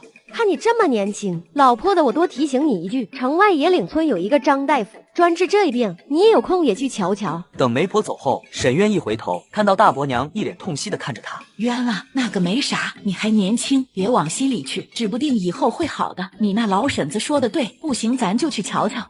虽然上次的古风拍摄苏锦没去，但是他忽然喜欢上了汉服，当然是要去买几套汉服来穿了。他还决定等开学了要去参加学校的汉服社团。姐姐，你穿的是我们那里的衣服吗？好好看呀，比大红姐好看，比今天爹爹相看的那个姨姨也好看。相看？你爹要娶媳妇了？古代不是媒妁之言吗？还能相看？哎呦呦，看来这个朝代也挺开放的吗？苏浅来了八卦之心，那你爹相看成功了没呀？小月儿一听，立马笑了。没有啊，没成功，月儿就不会有后娘了。月儿以后还能来姐姐这里。看来沈渊想娶个媳妇也不容易，小月儿是很排斥后娘的，为沈渊默哀1秒钟。不过小月儿说的也对，若是沈渊娶了媳妇，在不知道媳妇品性之前，怕是也不能让他知道小月儿的秘密，那样的话，小月儿可能暂时就不能来陪我了。不过做人也不能这么自私不是？听说沈渊才24岁，在现代才刚大学毕业2年，怎么可能不再娶媳妇？小月儿，你这样是不对的，你爹会伤心的，他需要媳妇，你们也需要娘。小月儿想了想，爹爹似乎的确不开心，二叔也不开心，只有他开心。他以前也希望有娘亲，可是现在有了姐姐，他又不想了。我不要后娘，我有姐姐就够了。不想那么多，先把饭菜送回去吧。别一会儿你小叔叔又做饭了。你爹爹说他的钱已经花完了，不合作便不合作吧。还是要谢谢他，毕竟没有他的铜板和瓷器，我也发不了财。苏浅也不想写信了，2句话的事儿，让小月儿带过去就行。沈渊是不是因为要找媳妇的原因，才不愿意和我再合作，甚至不想通信了？毕竟在古代，和男子通信就是私相授受，好像很严重来着。万一以后被他媳妇知道了，也不好。古代人对现代姑娘一见钟情，甚至还打算打一辈子光棍。而作为现代人的苏浅却一无所知，她准备趁着暑假去旅游，只是要好几天不能见小月儿。可是我的生活里也不能只有小月儿呀，有了钱不享受生活才是傻瓜。苏浅跟小月儿说了这个决定，小月儿虽然有些不开心，还是乖巧的点了点头。姐姐有自己的事情要去做，我不能拦着姐姐。苏浅给她留了许多零食，晚上你想过来这边睡的话，就自己过来。安排好一切，就直接开启了度假模式。而此时的大柳树村已经到了4月份，还是低雨未下。你说天旱吧，庄稼不咋长，草却长出来了。就连小月儿这几日也是在地里拔草，只是夜里总是去那边看看姐姐回来了没，却一次次失望而归。小月儿都急坏了，姐姐去哪玩了？好多天了，怎么还不回来？沈渊也急了，但是他也没办法，他甚至自作多情的觉得苏浅是不是在生他的气，故意不回来的。而此时正在海边玩嗨的苏浅也碰到一个讨厌的人。苏浅一看叫他的是周长川。周总，你怎么在这儿？来这边谈个生意。苏小姐，我们挺有缘的。孽缘？你可拉倒吧。周长川看着苏浅没有吭声。你似乎对我很有意见。没有意见呀，你想多了。既然没有意见，我能追求你吗？我靠，这么明晃晃的直接说出来，把我给整不会了。这周长川怎么回事？这是要明着追求吗？天呀，我可不想上头条。周总，您时间宝贵，就不要在我身上浪费功夫了。你根本不是我喜欢的类型。你都不曾真正了解过我，怎么知道我不是你喜欢的类型呢？是不是因为网上那些花边媒体乱写，做不得数？我这人挺专一的。周少，你是什么样，我一点都不关心。我刚过18岁，没想过这么早谈恋爱。更何况我觉得眼缘很重要，没有眼缘就不必要浪费时间交往下去。你觉得呢？我觉得你这样对我不公平。这样吧，我们现在也回不去，给我几天的时间。若是你真的对我没兴趣，我便不再纠缠。我们不是一路人，你是周氏接班人，而我只是农村来的一个小姑娘。我从来没想过会跟一个富豪扯上什么关系，而且我有自知之明，你或许只是对我有点新鲜感罢了，不会长久，还请你放过我。苏浅说完，转身就往海边酒店走去。已经几天没看到姐姐的小月儿，正一脸不高兴地坐在院子里，手里拿着一张照片。爹爹，姐姐还没回家，我都10天没见姐姐了呀，我好想她。小月儿现在每天赌照片私人，时不时跑到那边去看看。我也想姐姐了，爹爹，姐姐会不会出事了呀？姐姐不在家，我好久都没吃到好吃的了。给老子闭嘴！你是乌鸦嘴，少说几句吧。这些日子，沈渊已经尽力不去想他了，可是，一天天的听到他没回来，他还是忍不住担心，害怕就这么忽然又断了一切的联系，他这心就忽然很痛。沈渊蹭的就往大门外走，沈昭从厨房里出来，正好看到大哥快走出大门。大哥，你去哪？你看好孩子，我出去2天。沈渊头也没回，立马离开了。听说灵隐寺的方丈特别神，以前他从来不信这些怪力乱神的东西，可是苏浅的事情让他觉得世上或许真的有妖也有仙，不管苏浅是什么，他要他平安。灵隐寺离得并不近，沈渊一路跑着去，半夜才到达。他甚至不知道面前的是哪尊佛，直接跪了下去，闭上眼睛，心里所有的祈祷都是他平安。这一跪竟然直接到了天亮。靖远方丈一早过来，就看到这么一个汉子，像是睡着了，却又跪得十分笔直。施主，沈渊睁开眼睛，看到一个和尚在看自己，立马起身。是靖远方丈吗？施主可是有所求，跪了一夜，这是有天大的愿望啊！瞧这汉子长得5大3粗，倒是不像会信佛的人呀。靖远把人给领到了后院，二人相对而坐。大师，我遇到了一个人，确切的说，是一个仙或者是一个妖。靖远的眼神愣了愣，像是看傻子一般的看着沈渊。遇到仙人，他做梦吧。我当了一辈子和尚，念了一辈子的经，也不敢奢望能够遇到仙人。当然，妖怪也没遇到一个。所以你遇到的到底是仙还是妖呢？仙，是仙。仙人何在？我就是不知道他在哪儿，才来问方丈的。你告诉我，我要怎么才能见到他？你想知道，本尊还想知道呢。若是本尊能知道，也早成仙了。这汉子一定是得了失心疯，还想见仙人，做梦去吧。施主心诚则灵，有缘自会相见。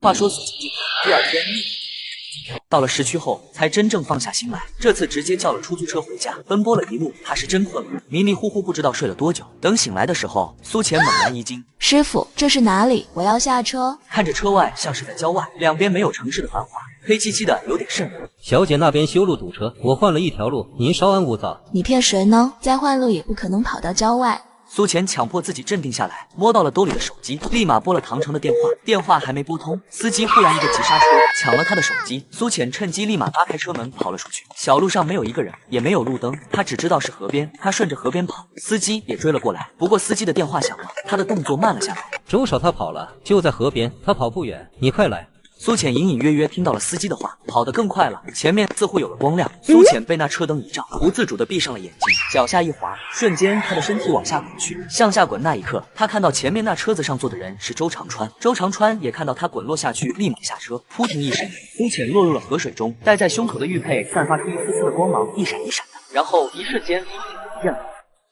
见鬼了！刚才那个女孩子不见了。周长川也看到了一道光芒后落到水里的苏浅就消失了，他也吓得一身冷汗，赶紧把他的行李也一起扔到河里，然后对任何人都不要提起此事。交代完后，转身立马离开了。司机把苏浅的所有东西扔了，就匆忙开车离开。沈渊正在田里浇水，忽然一个姑娘横空出现在他面前。苏浅一抬头，看见面前站着一个男人，天黑也看不清模样。沈渊早就待在原地，他已经认出这个姑娘就是小月儿的仙女姐姐。可是还没等问他，忽然苏浅又消失不见了。难道是我出现幻觉了？可是这也太真实了。沈渊赶紧跑回家去找小月儿。沈渊回来时，看见小月儿还坐在屋里拿着姐姐的照片发呆。月儿，你现在赶紧去姐姐那边看看她有没有回来。小月儿听了也没问怎么回事，就原地消失了。而小月儿来到苏浅的房间里，没看见苏浅。姐姐还是没有回来呀？那爹爹干嘛那么着急让我来找姐姐？看来爹爹也很想姐姐了。小月儿回来后，看见爹爹站在屋里一动都没动。姐姐在家吗？小月儿失望地说道。没有，姐姐还是没回来。爹爹这么着急找姐姐，是不是也想姐姐了？不可能呀，我肯定没有看错，那个一定是苏浅。但是她怎么会出现在这里呢？而且就一会儿的时间又消失了，那她会去哪儿了呢？这到底是怎么回事？苏浅又横空出现在当时他落水的河边。我靠，1分钟内2次来回穿，真是酸爽。苏浅站起来，看见飘在河里的行李箱，在附近也没找到自己的手机。这到底是怎么回事？我刚才是去了哪里？看着那人的穿着不像是现在，难道是我穿到其他朝代去了？这个河边在郊外，又没有手机，只能沿着小路走到大道上，看能不能拦一辆的士。正低头走着，忽然看见旁边的草丛里一闪一闪的，他上前一看，高兴地笑了起来。看我这贼运气，老好了，这不是我的手机吗？天无绝人之路呀！说着约了一个网约车，还特别注明了要女性司机，乘客也是3名女性。等了半个多小时，车子到了，苏浅上前看了一下，司机真是个女的，然后连忙上了车。师傅，走吧。不是3位乘客吗？另外2个呢？就一个。如果我说就我一个女的，万一来个男的，我也怕呀。你这小妹妹心眼还挺多的，不过在这荒郊野外的，打车确实要谨慎些。苏浅回到家里已经是晚上10点多了，她顾不得洗漱，就拿着她佩戴的那个玉佩看过来看过去。消失前，我是先看到绿光，然后再感觉到一股引力把我吸进一个地方。我身边只有这个玉佩是绿色的，难道是这个玉佩在作怪？苏浅灵光一闪，想到了什么。我靠，是不是大女主的光环降临到我头上了？这个玉佩是个空间。话刚说完，人就又消失不见了。苏浅没看到这次和他一起消失的，还有他储存在房间里的所有物资。苏浅出现在一个空旷的田地里，中间有个房子。请问有人吗？哦，不对，请问童子在吗？半天也没有任何声音传出来。奇怪了，空间不都配着一个筒子吗？这是标配呀！看来这空间还是个残次品，缺配件呀。苏浅边说边走进房子里，房子里看着就是普普通通的房间，但是苏浅储备的那么多物资放在里面，一点都不显得拥挤。这房间肯定有古怪，应该是容纳面积会不断扩大。这时苏浅看到桌上有个盒子，看着外观很久远了。作为资深卖古董的人，苏浅也一眼看出这个盒子应该是古董界里的鼻祖了，一刻都不带犹豫的就打开了，结果里面只有一张纸，惊呆了。当你来到这个地方，打开这封信的时候，是解开你身世之谜的第一步。想要知道你的身世，你要回到大夏朝去寻找。因为玉佩受损，空间需要时间休养，没办法带你回去，只能靠你积攒功德，帮助空间尽快恢复能力。这期间你遇到任何危险，空间会保护你。功德越高，回去的时间会越久，直到空间恢复原有能力后，你就能来回穿梭自由。至于多久能恢复，目前还不确定。等苏浅看完信后，还是有点摸不到头脑。这就没了。多说一点会死呀！我难道是古代人？那我回去后怎么找线索？啥也没说呀，就说让我积功德。现在做好事那么容易吗？万一被碰瓷了怎么办？这残次品的空间，做事就是不靠谱。从空间里出来后，苏浅就开始想着怎么积功德。这时，小月儿忽然出现了，看到苏浅后，高兴的都哭起来。姐姐，你去哪儿了呀？怎么去了那么久？我来了好多次都没看到你，我好想你呀！小月儿不哭，姐姐不是说出去玩了吗？那边沿海在刮台风，飞机延误了几天，没办法联系你。姐姐，下次你再出去带着我好不好？我不想和你分开这么久。好呀。这时，苏浅想到小月儿出房间后，可以看到和知道很多事情。哎呀，我想到怎么积功德了。小月儿，你帮帮姐姐一起做好事好不好？做好事好呀，只要能和姐姐在一起，做什么都行。说干就干，两个人立马出了门。等沈渊从镇上买牛车回来，没看到小月儿，就问沈昭：“小月儿呢？”他一早就说去仙女姐姐那边看看，然后一直没回来呢。沈渊一听有点激动，这么久没回来，那应该是苏浅回家了。这孩子玩起来就乐不思蜀了，我这还有事要让他捎过去呢。没办法，自己又过不去，只能在家干等着。沈昭看到牛车很高兴：“大哥，这是我们家买的牛车吗？这牛看着真壮实。”为了恢复空间，苏浅带着小月儿寻找要帮助的人。姐姐，快看那个人！哪个人？前面那个男的。他怎么了？这么身高马大的，我能帮助他啥？摔倒了我也扶不起来呀。他一会儿要过马路，然后会有一辆车突然冲过来撞到他。司机师傅虽然紧急刹了车，结果也撞了他个生活不能自理。我去，小月儿，你这一来就来这么猛的呀？苏浅立马跟了上去。姐姐，还是算了吧，太危险了，万一他不听劝，还是要过马路，到时候你怎么帮他呀？苏浅一边往前走，一边说道：“我的眼睛就是尺子，会把握分寸的，保证没问题。”苏浅的底气来自于她知道遇到危险时，空间会保护她的。苏浅带着小月儿追上男人后，跑到他前面，一边过斑马线，一边回头看他。美女，你打算劫财还是劫色？苏浅看着眼前这个长得有点差强人意的面孔，笑出了声。妈呀，这是从哪个医院里跑出来的？说完掉头就往回跑去。苏浅一看，愣在原地了。我去，我还没说你有那两样让我劫吗？还说我有病，我是来拯救你的。正说着，就听到小月儿大声喊道：“姐姐，姐姐，有车，快跑呀！”苏浅一扭头就看到一辆车，就在车撞上突然消失了。司机刹住车后就下车了。过了一会儿下车来到车前，看着车头前空空如也。大白天的见鬼了！而此时苏浅出现在荒郊野外，看见两个男人正在拉扯一个女人，一旁还站着一个老太婆。苏浅的出现让4个人都惊呆了。女人最先反应过来，立马挣脱后跑到苏浅身后。神仙救命！苏浅趁机从空间里拿出辣椒喷雾防狼剂，朝着3人一顿狂喷。我的眼睛睁不开了。苏浅赶紧拉着女人跑了。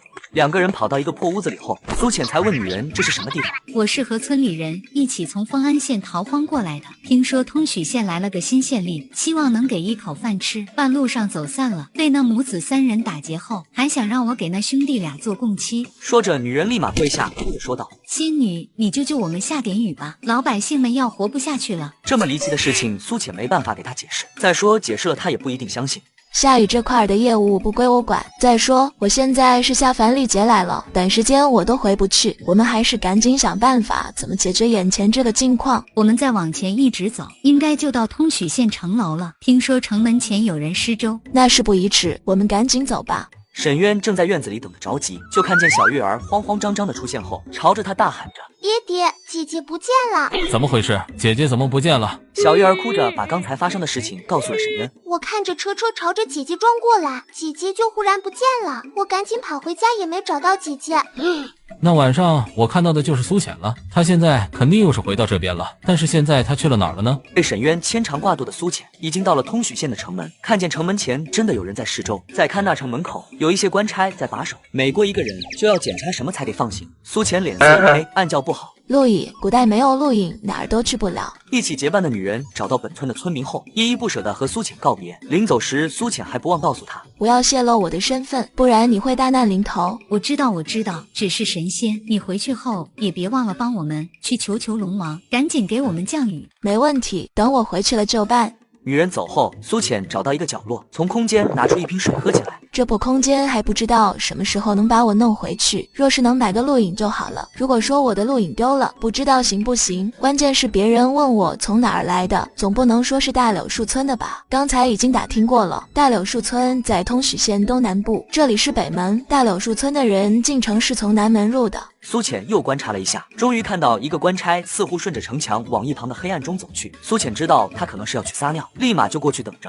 等人出来的时候，苏浅立马喊了一声：“这位差爷！”那衙役看到是一个小姑娘，有些不耐烦，理都不理。苏浅立马从袖中掏出一个银子给塞了过去。衙役微微一愣，万没想到这个脏的像是乞丐一般的小姑娘竟然出手这么大方。你有何事？差爷，小女子在路上遇到了坏人，他们抢了我的包袱，我的录影在里面。我是到通许县投奔亲戚的，您看能不能帮我想想办法？衙役看了一眼苏浅，这姑娘看起来年龄应该不小了。没有录影不行，不过我们县令大人仁慈，我倒是可以给你指条明路。谢谢差爷，您说。我们县令大人为了安置你们这些难民，制定了一个规矩，若是有年满15岁没成婚的姑娘，可以嫁给我们通许县的男人，也算在这里安家了。苏浅一听却是脑袋一个爆炸，没其他方法了吗？我看你年龄也不小了，按照咱们夏朝律例，女子15岁不嫁人是要交税银的，18岁还不嫁人，必须强行婚配。姑娘，你录影丢了，这是唯一的路，嫁了人你就有了新户籍，也不用再交税银，两全其美。这是什么破规矩？衙役觉得已经说的够多了，不过看这姑娘的脸色，似乎还不乐意，于是他就有些不耐烦了。你自己好好想想吧，没有录影是进不去的。若想嫁人，哪边有官媒，可以跟着他们去官媒县安顿，再为你找合适人家婚配。说完，这衙役便不再多说，扭头就走。不管了，先进城找个客栈住下来再说，说不定过不了多久，空间就能带我回去了呢。接连几日，沈渊一家4口都没出门，小月儿每天都去房子里打探消息，而仙女姐姐再也没出现过。小月儿这几日哭的嗓子都哑了，沈云逸也是眼睛肿着，沈昭蔫蔫的，沈渊胡子拉碴，像是个野人。沈松青来这边看到这4口人，都快吓坏了。天啊，你们这是怎么了？沈松青看到沈渊那模样，不知道的还以为是山匪在沈渊家里安营扎寨了。大爷爷，小月儿想哭诉一下，想到大爷爷并不知道仙女姐姐的事情，立马忍住没说。你们咋全中邪了？大伯，你怎么来了？这几日怎么也没见你下地？听说北部的丰安县已经完全干透了，大地干裂，许多农民都开始南下逃荒了。他们这么快就逃荒了？这还不到5月，秋收粮难道都吃完了？他们那边去年秋天就旱了，秋收粮减产，交了税粮后，哪里还能撑到6月份？本来想着春夏天野菜多，就算撑不到6月，挖野菜吃也不至于饿肚子。谁知这天旱到现在，树木也都快枯萎了，哪里有那么多野菜挖？我们这里虽然河水还没干，估计也撑不了多久了。好在麦子都抽穗了，就是穗子太小，但也总比丰安县强一些。沈渊看向自家这个院子，院子的土墙很低，一看就不太安全。大伯，丰安县挨着我们通许县，他们南下逃荒，怕是第一个就会到我们这里。那些难民为了一口吃的，可是什么都能做出来，我们不能什么都不做。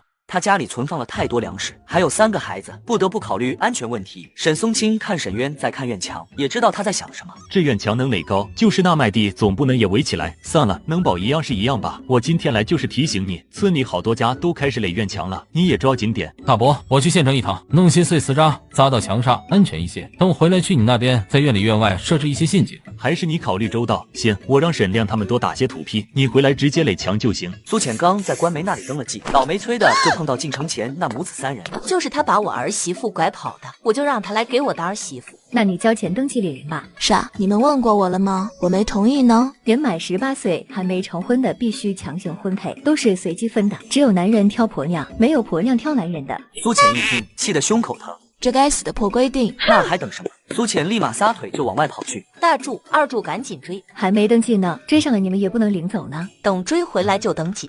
人到危险的时候，往往能激发潜能。苏浅觉得自己若是在现代，这速度可以当长跑冠军了。前面一个拐角，苏浅一个急拐弯，那边忽然飞奔出一个人，眼看就要撞上去，忽然苏浅不见了，沈渊愣在了原地。我没看错，刚才就是苏浅，他真的来了，但是怎么又不见了？这时大柱、二柱跟着跑过来，一看已经没有苏浅了。看到一个婆娘没？看到了。往哪儿跑了？你们是谁？干嘛追她？她是我们在官媒那里官配的婆娘，是不是你把她窝藏起来了？不然她也跑不了这么快。沈渊听到这里，早就压不住脾气，上去就是一顿胖揍。就凭你们也敢肖想她？打完后就快步朝官媒处走去。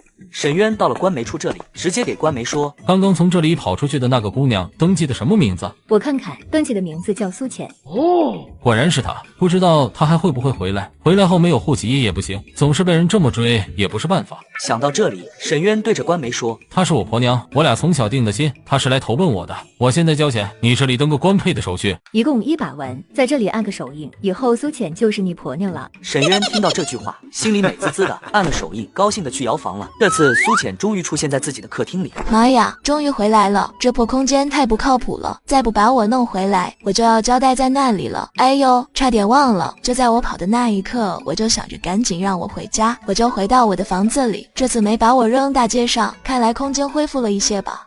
苏浅赶紧进了空间，感觉里面的气息有点浓厚了。看来这积功德还是真有用呀，就是有点费人。苏浅从空间出来，就看到小月儿在这里。小月儿看到苏浅出现后，哭着问道：“姐姐，你去哪儿了？我以为再也见不到你了。”别哭呀，我去你们大夏朝了，遇到了一点事。这样我把我的手机给你，你回去后打我另外的一个手机号，看能不能接通，这样有急事我们就可以联系了。然后苏浅把怎么手机的使用方法给小月儿说了一下。姐姐，你是不是也和月儿一样，可以去我家，也能来姐姐家？是呀，就是现在没有月儿这么厉害，想去就去，想回就回。这样呀，那我带你去，看行不行？说着拉着苏浅就消失了。两人在出现时已经到了小月儿家的院子里。小云逸看到突然出现的两个人，吓了一跳。小月儿，我看到仙女姐姐了，这是仙女姐姐是不是？你是小月儿的哥哥云逸吧？是呀是呀，我是沈云逸。小叔叔你快来，仙女姐姐来我们家了。沈昭听到声音从屋里走出来，看到苏浅后也是一愣。你好，我是苏浅，你是沈昭吧？你好，你怎么来了？是这样。还没等苏浅说，忽然就听到沈渊的声音传进来。小月儿，你赶紧去姐姐家看看。当沈渊跑进院子，看到站在院子里的苏浅时，惊喜的表情都控制不住。可是还没等沈渊说话，苏浅立马认出这人就是自己见了2次的那个男人。是你，姐姐，这是爹爹。你是沈大哥。苏姑娘，请稍等，我进屋梳洗一下。然后赶紧跑进了屋里。片刻后，沈渊再出来，胡子没了，衣服换了，感觉跟换了个人一样，身上的气势也出来了。爹爹，你好帅呀！苏姑娘，你怎么来我们这里了？发生什么事了？刚刚在县城你没受欺负吧？说来话长，苏浅把自己买玉佩，然后发现空间，噼里啪啦说了一顿。这么说来，你有可能是大夏朝的人，不知道什么机缘去了你现在那个时代。应该是这样，我现在就是要积攒功德，然后争取能自由来回，查找我的身世，就是以后还经常需要小月儿帮忙，等有了线索，也要麻烦沈大哥帮忙打探一些消息。没问题，就是时间太久远，查起来没那么容易。还没等沈渊说完，苏浅又消失了。这次大家都没有着急，小月儿也不等沈渊交代，也立马跟着消失了。苏浅出现后，小月儿紧跟着出现了。小月儿，姐姐在那边待的时间还不能太长，因为空间还在休养，以后再发生这种事情，你别着急，就给姐姐打电话。好的，姐姐，小月儿会帮着你做好事的，到时候姐姐就会永远陪着月儿了，好高兴呀！这时苏浅的手机响了，打电话的是苏浅在农村老家的闺蜜唐曼。曼曼，你怎么哭了？发生什么事了？浅浅，你现在有时间吗？我妈想见你一面。我现在马上过来。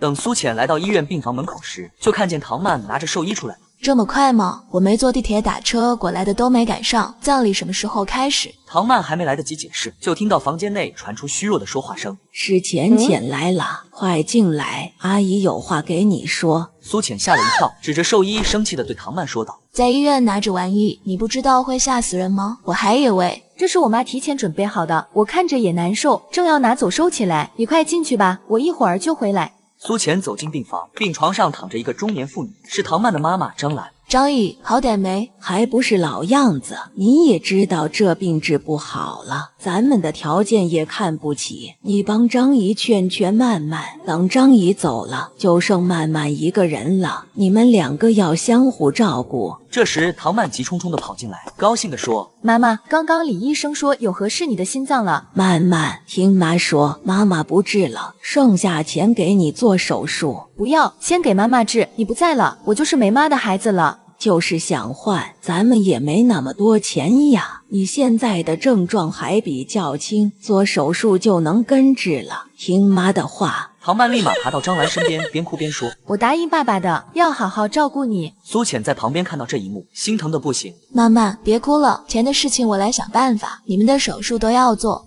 为了治好闺蜜的病，苏浅打算重操旧业，她让小月儿带着来到沈渊这边。沈大哥，麻烦你帮我买一个簪子。耳环也行，我朋友他妈妈有心脏病，遗传基因，他也有先天性心脏病，现在都等着做手术，急需要钱。沈渊没听懂什么心脏病、遗传基因这些词，只知道苏浅需要钱。你等着，我现在就去县城买。那我先回去安排一下，明天我再来拿。沈渊来到县城一个卖姑娘首饰的阁楼，他一眼看中了一根白玉簪。掌柜的，这个簪子怎么卖？哎呦呦，客官您眼光还真好，这可是上等的蓝田玉，又是大师雕刻，最低价60两。那就它了，给我装起来。沈渊二话不说，直接拿出60两银子，啪一声拍到了柜台上。掌柜的也是瞪大了眼珠子，不可置信，这都不还价的吗？真是看走了眼，这汉子原来是个有钱的，60两拿出来，眼睛都不眨一下的。好嘞，客官，您稍等，我找个盒子给您装起来。等苏浅拿着沈渊买的簪子给唐曼看，并把自己的想法告诉他时，唐曼都不敢相信。你说这个簪子是古董，是你奶奶留给你的，能卖不少钱，到底能卖多少还不知道。我觉得拿到拍卖行去拍卖，拍卖行对卖家信息是保密的，这样我们忽然有一大笔钱做手术，到时候也不怕别人查。你和张姨做手术一共要花多少钱？我妈换心脏的手术费要50万左右，加上后期住院休养还有药钱，怎么也要70-80万，我的手术费要8万多。我知道了，我先去找个朋友帮我们先预估下这个簪子值多少，到时候给拍卖行一个拍卖底价。苏浅打车来到唐园找唐爷爷，当唐老头看到簪子时，也是惊叹不已。这簪子做工精致，雕刻细腻，还是上好的蓝田玉，最少值500万。这么值钱？丫头，你给爷爷说实话，你那里还有什么宝贝？能不能让爷爷开开眼？这次麻烦唐爷爷帮忙，我那只有一把小匕首，不知道是不是件古玩，值不值钱？哪天有空你拿过来我看看。这时苏浅的手机响了，一看备注是小月儿，苏浅赶紧接通了电话。小月儿，出什么事了吗？小月儿听着手机里传来苏浅的声音，顿时既兴奋又着急。姐姐，我真的能听到你的声音耶！然后又大声哭起来。姐姐，你快点回来吧，我哥哥快不行了。等苏浅着急的回到家后，连忙问小月儿：“你哥哥怎么了？赶紧带我过去看看。”说完，小月儿拉着苏浅消失了。等苏浅出现在沈云逸屋里时，就看到沈云逸口吐白沫躺在床上，立马问沈渊：“他吃了什么东西？”我也是刚回来，看到这种情况，就赶紧让小月儿去叫你了。是这样的，今天我们上山挖野菜，山上有个地方长出了好多蘑菇，这段时间干旱，好长时间没采到过蘑菇了。我们去的晚没抢到，刚刚大伯送过来一些，我刚煮熟，小叶儿等不及就吃了2口，然后就这样了。那应该是中毒了，赶紧给他喝水，他吃的不多，吐出来应该就没事了。沈大哥，你赶紧去你大伯家，告诉他们蘑菇有毒，不能吃。沈渊也不问，苏浅让干啥就干啥。可是还没来得及出门，就见沈亮跑来了。渊弟，不好了，你快去看看，我们正吃着饭，全都口吐白沫，肚子痛。应该和小叶儿一样中毒了，我过去看看。等来到大伯家一看，全家人除了沈亮，其他人都全军覆没了。沈渊看着站在旁边的沈亮说道：“咋就你没事呢？我也不知道呀。”苏浅让沈渊、沈亮帮忙给他们灌水催吐，几个症状轻的有点缓解了，张翠花和张叶子的症状有点重。沈大哥，你大伯母和二堂嫂病情有点重，我先回去想想办法，你们继续给他们喝水。然后看着沈亮说道：“你是不是没吃蘑菇？”是呀，我从小就不吃蘑菇。苏浅没说什么，拉着小月儿就走了。等苏浅走后，沈亮才问沈渊：“她是谁呀？怎么穿的那么奇怪？”我婆娘。啊？你什么时候有个婆娘了？前几日关没分呢。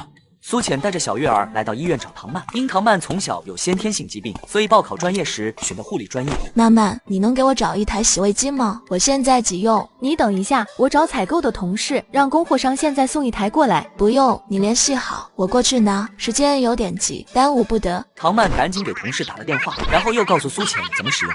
等苏浅再次来到大伯家，让所有人都在外面守着，然后从空间里取出洗胃机，给已经昏迷的张翠花和张叶子洗胃。洗好之后，把洗胃机又收回空间后，走出房间。沈大哥，应该没什么问题了，你们可以进去看看了。没事就好。侄媳妇，你说我们是吃了蘑菇中毒了？啥？谁是侄媳妇？你呀，你不是沈渊官配的婆娘吗？沈渊赶紧打岔说道：“要真的是蘑菇的问题，那赶紧去找村长，告诉全村的村民，在山上采的蘑菇不能吃。我这就去找村长。”也不是所有的蘑菇都不能吃，有的蘑菇有毒，有的蘑菇是没有毒的。那什么样的有毒呢？我们庄稼人也不知道呀。这样，我把几种常见的画出来，万一看见没见过的蘑菇，最好先不要吃。等回到沈渊家里，苏浅迫不及待地问沈渊：“我怎么成了你官配的婆娘了？以后你迟早要回这边，没有个身份也不行，只有这个身份是官。”官媒那边登记了的，其他的都要去原户集查，有点麻烦。不能是远亲表妹吗？表妹也要有原来的户籍才能落户到这边，你别担心，等你的身份有了线索，我再去官媒那边去取消就行了。沈渊赶紧岔开话题，接着说道：大堂哥去村长家，让村长通知了全村村民，还好人多，山上的蘑菇少，吃的都不多，用你教的方法催吐后都没什么事。村里好多人家的粮食都吃完了，连种子都拿出来吃了。这收了麦子，他们还种什么？我有个想法，不知道行不行？我想先种红薯，红薯产量极大，而且耐旱。现在4月份了，这时候种上，正好8月份秋收之前就能收获。红薯浑身都是宝，在没成熟前，红薯叶和红薯干也是能当菜吃的，掐下叶子也不影响红薯的生长。等麦子收了，若是真的有雨水下来，难民也都归乡，到时候可以种玉米。这2种都是粮食，而且十分果腹好吃，比黄豆黄米产量要高许多。说着，从空间拿出一块没发芽的红薯来。这红薯地窖也有很多，但是不知道是什么，一直都没敢动。一颗红薯下面能藏3、5个这么大的红薯，甚至会达到10个。我不知道这里的重量是如何计算的，但是这红薯烧一下就能直接吃，还特好吃。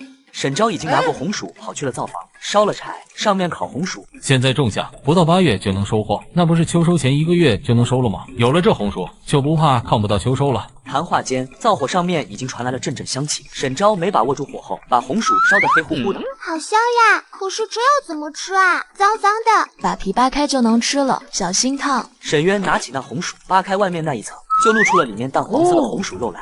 你们吃吃看，很甜的。小鱼儿和小鱼腻直接捏了一块塞到嘴里，沈渊和沈昭也吃了一口，这一吃简直像是找到了宝藏。这什么神仙美味，就这么一烤竟然这么甜，还软软糯糯的，这一个吃下去就能填饱肚子了。一颗红薯能长5个蒜的话，这1亩地这简直比种黄米强太多了。这红薯也能磨成红薯粉，还能做出粉条，很耐放。我们种，虽然说咱家粮食现在够多，但是没有出处，而且我们也不能坐吃山空。可是红薯的来源要怎么说？就说是我从深山里找到的，深山里猛兽多，一般人都不敢去。红薯不多，你们先自己种，收获了，村民看到这玩意产量高又好吃，肯定都会想着也去种，这样老百姓都能吃饱饭。若是能让百姓过上好日子，我也算是功德一件。我也是这么想的，毕竟不知道这旱情到什么时候结束。虽然红薯耐旱，但是没水还是寸草不生的，所以咱们先自己种，再留种。若是明年可以的话，再想办法让大家一起种。沈渊这时候忽然觉得苏浅就是上天送给他们大夏国的宝。可是小麦还没收割，咱们种哪里呀？我们去买的，荒年买的再好不过。这时候种在外面，不怕灾民行至此，会破坏庄稼吗？现在灾民止步于通许县，真正的难民潮，我估约摸着会到8月份，到时咱们的红薯也该收了。更何况，若是这期间下雨，灾民有了希望，就会返乡。转眼到了拍卖那天，苏浅和唐曼早早来到拍卖现场。现在竞拍第1件物品是古代的发簪，出土时间不详，哪个历史人物使用过的，无从告知。好，起拍价500万，现在开始竞拍，550万、600万、1000万、1000万一次，1000万2次，1050万、1100万、1200万、1300万。先生冷静，请不要乱举，你又调皮了。1300万一次，1300万2次，1300万3次，成交。浅浅，我不是在做梦吧？1300万，我们有钱了，可以给我妈治病了。钱都已经到账了，还不相信呀？要不我再打开余额让你数数。我就怕是在绝望的时候出现的幻觉。浅浅，谢谢你，是你救了我和我妈的命。庆幸我们手上有值钱的东西，不然我也没办法一下筹到这么多钱。把你奶奶留给你的传家宝卖了，我挺愧疚的，不好意思收这笔钱，但是这笔钱对我来说又是救命钱。东西是死的，再值钱跟人命比起来也是一文不值，能治好你和张姨的病，我觉得挺值的。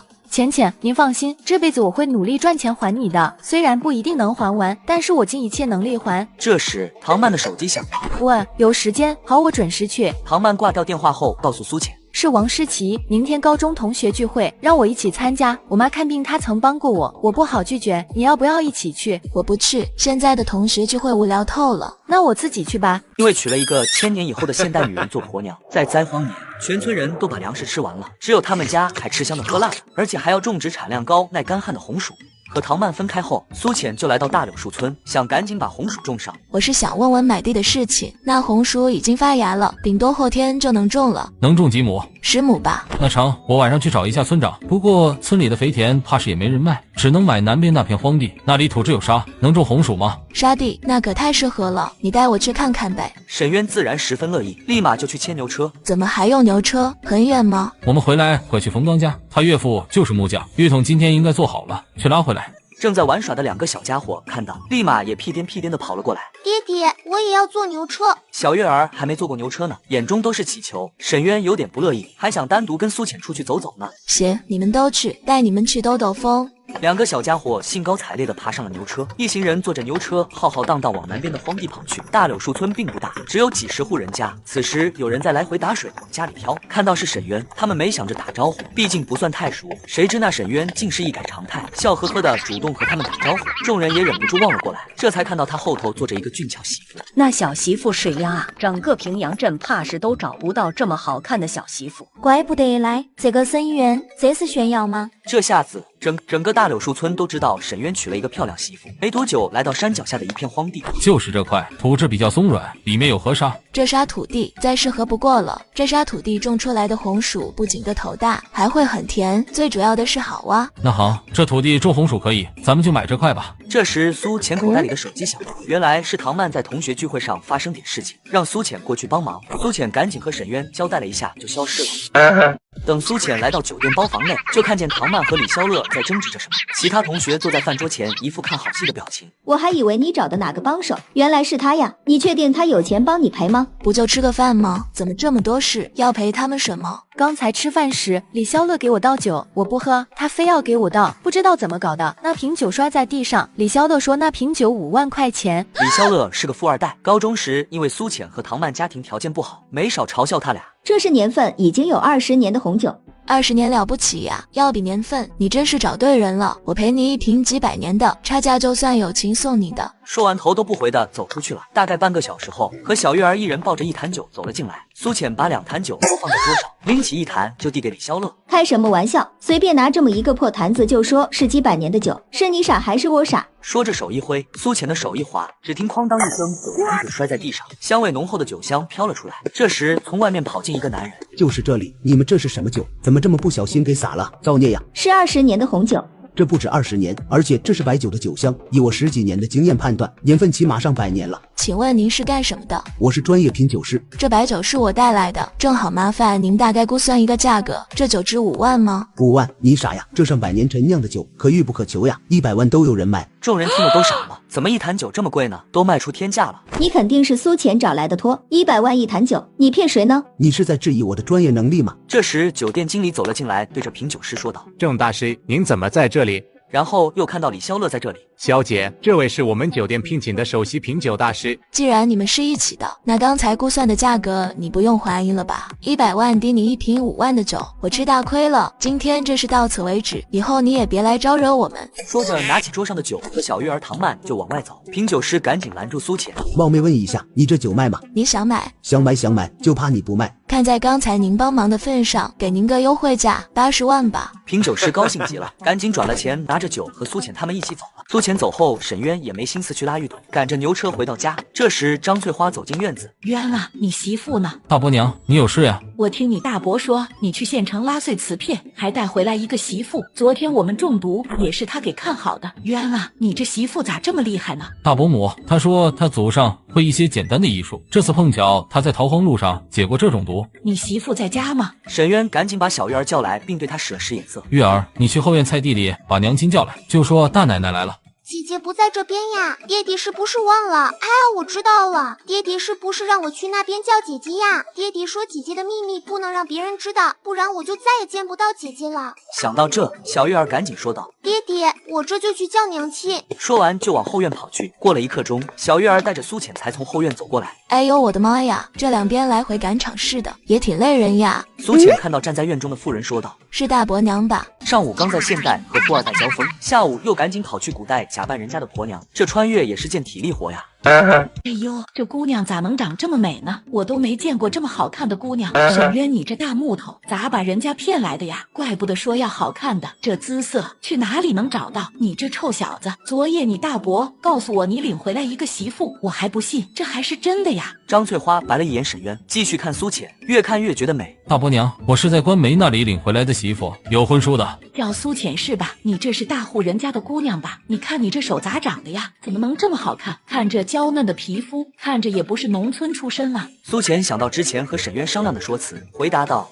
大伯娘，我也是农户出身，我这皮肤是天生的，晒不黑。我是丰安县的人，我们那里遭了大灾，于是就跟着家人出来讨生活。谁知路上和家人走散了，历经辛苦来到咱通许县，没有录影变成了黑户，而且超过了18岁就被送到了官媒。幸好遇到了沈大哥，不然还不知道要配给什么样的人呢。孩子不怕，进了老沈家的门，你放心不会受欺负的。扭头又对沈渊说道：你小子咋这么有福呢？这都能让你遇到，以苏浅这容貌，不知道有多少男人稀罕呢，咋就轮到你了呢？是我下手快，不然这媳妇还真被别人领走了。既然已经领回来了，就好好对人家，咱老沈家可不准欺负媳妇。大伯娘，正好沈渊从深山里找到一种吃的，我在逃荒路上也见到过，看逃荒的人吃了很好吃，你带回去先尝尝。说着拿给张翠花几块红薯，并把吃法和打算种红薯的想法都告诉了张翠花。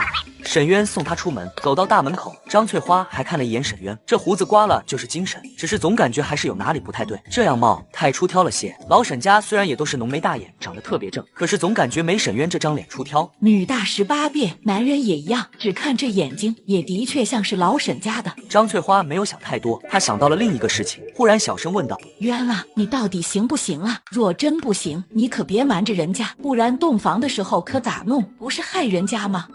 这么天大的事儿，他怎么给忘了？沈渊一张老脸瞬间通红，大伯母怎么问得这么直白？大伯娘，您怎么也跟着村子里瞎传？我行不行？我能不知道？不行，我还娶什么媳妇？你就别操心这个了，赶紧回去给大伯商量种红薯的事吧。而另一边老宅里，沈素已经烤好了红薯，众人早就馋得不行，纷纷吃了起来。若真按沈渊说的，这红薯产量那么大，以后就不会再有人饿肚子了，这可是大事，天大的好事。沈渊可真小气，就给了这几个红薯，咱家人多都不够一人一个的。吃，咋不吃死你？娘，你就会骂我，你对沈渊兄弟那么好，也没见他多给几个红薯，这红薯是他在山上挖的，又不掏钱。老二媳妇，你给老娘滚出去，以后再敢多嘴，老娘扇烂你的嘴。张翠花这气势还真把孙叶子给镇住了。偏心眼，我们才是你亲儿子亲儿媳。孙叶子吼了一声，冲出门去。一颗老鼠屎坏了一锅粥，当初是老娘看走了眼。渊哥不是小气的人，他说红薯是要留种的，不敢多吃。他的为人我还不了解吗？就你瞎操心。沈松青吃了红薯，浑浊的眼睛都变得炯炯有神，兴奋地对几个儿子说道：赶紧走，把咱们菜园里的菜都拔了，先种红薯。沈渊赶着牛车刚去沈松青家拉土坯，这时门外传来一个男声：渊哥在家吗？只见一个汉子推着一个板车，板车上都是做好的土坯。刚哥，您这是？沈昭看着那些土坯，一脸惊讶。给你们送点土坯，我们做的多。你大哥不在家吗？大哥去大伯家了。刚哥，您怎么还想着我们？土坯我大伯那边已经做了一些。我知道，听沈大叔说了，你们家院子大，需要的多。你大伯那边也不是1天2天就都能做好的。正好我们做的多，又不是什么值钱玩意儿。沈昭无奈，冯刚二话不说就开始往下卸土坯。有了这些土坯，这院墙还是赶紧垒高。我听说难民都到通许县了。一边卸着，一边还担忧，他们那边已经开始垒了，等垒完了就来这边帮忙。我听大哥说了。沈昭一边伸手就要去帮忙，却被冯刚给阻止。你别动手了，你身体不好，这重活我一个人就行。沈昭知道冯刚是心疼自己，也是忍不住叹口气，并没有住手。他身体已经好多了，更何况现在天气热了，他的病只有冬天才会严重些。苏浅这边直接去厨房倒了2碗水，放了一些糖进去，然后走过来递给冯刚。这位大哥，歇一歇，喝点水吧。冯刚一愣，他早上好像听说沈渊从县城带回来一个媳妇，这姑娘跟大家闺秀也不差什么了吧？也就只有这样的姑娘才配得上渊哥。嫂子，冯刚性子沉闷，遇到不熟悉的人就不怎么说话，立马走过去接过水。谢谢嫂子。接过那水，他也没客气，人家都端过来，他不喝也不礼貌。只是那水入口竟是甜的，一定是放了糖。糖那么金贵，苏浅见他喝了，也端了一碗给沈昭。沈昭知道嫂子不认识冯刚，立马介绍道：嫂子，这是冯刚哥，他跟大哥是在一个军营的，不过他没家了，后来来投奔大哥，现在已经在大柳树落户。苏浅立马明白了，感情是战友，怪不得还专门来送土坯，果然战友情什么的是最感人又最真诚的。正说着呢，沈渊也赶着牛车回来了，看到冯刚在院里，他并不意外。你怎么不等等？我这有牛车，一会儿去你家里拉就是了。想着今天你要垒墙，立马就给送过来了。笑了笑，并不在意，立马又去卸土坯。苏浅看看天色，转身进了厨房，准备中午吃些什么。沈渊却跟了过去。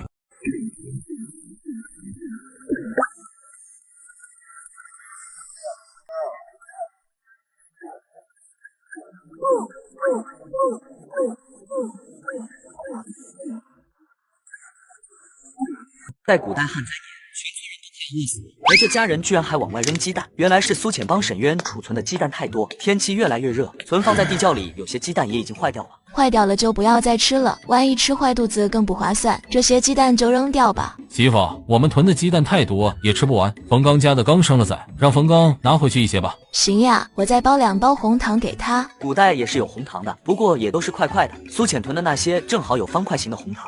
沈大哥，开始帮你们囤货时，没想到我也能来这边。现在我来去方便了，而且我的空间里是恒温的，我把地窖里的这些物资都收到我的空间里，用的时候再拿出来，你看行不行？那就太好了，不然这么多粮食放在地窖里，我也不放心，万一暴露了没办法解释，也怕引起村民的贪念，太危险了。都收到你空间里去更好，外面只留一小部分就可以了。等沈渊出去后，苏浅从空间里拿出2包红糖，还有30个鸡蛋。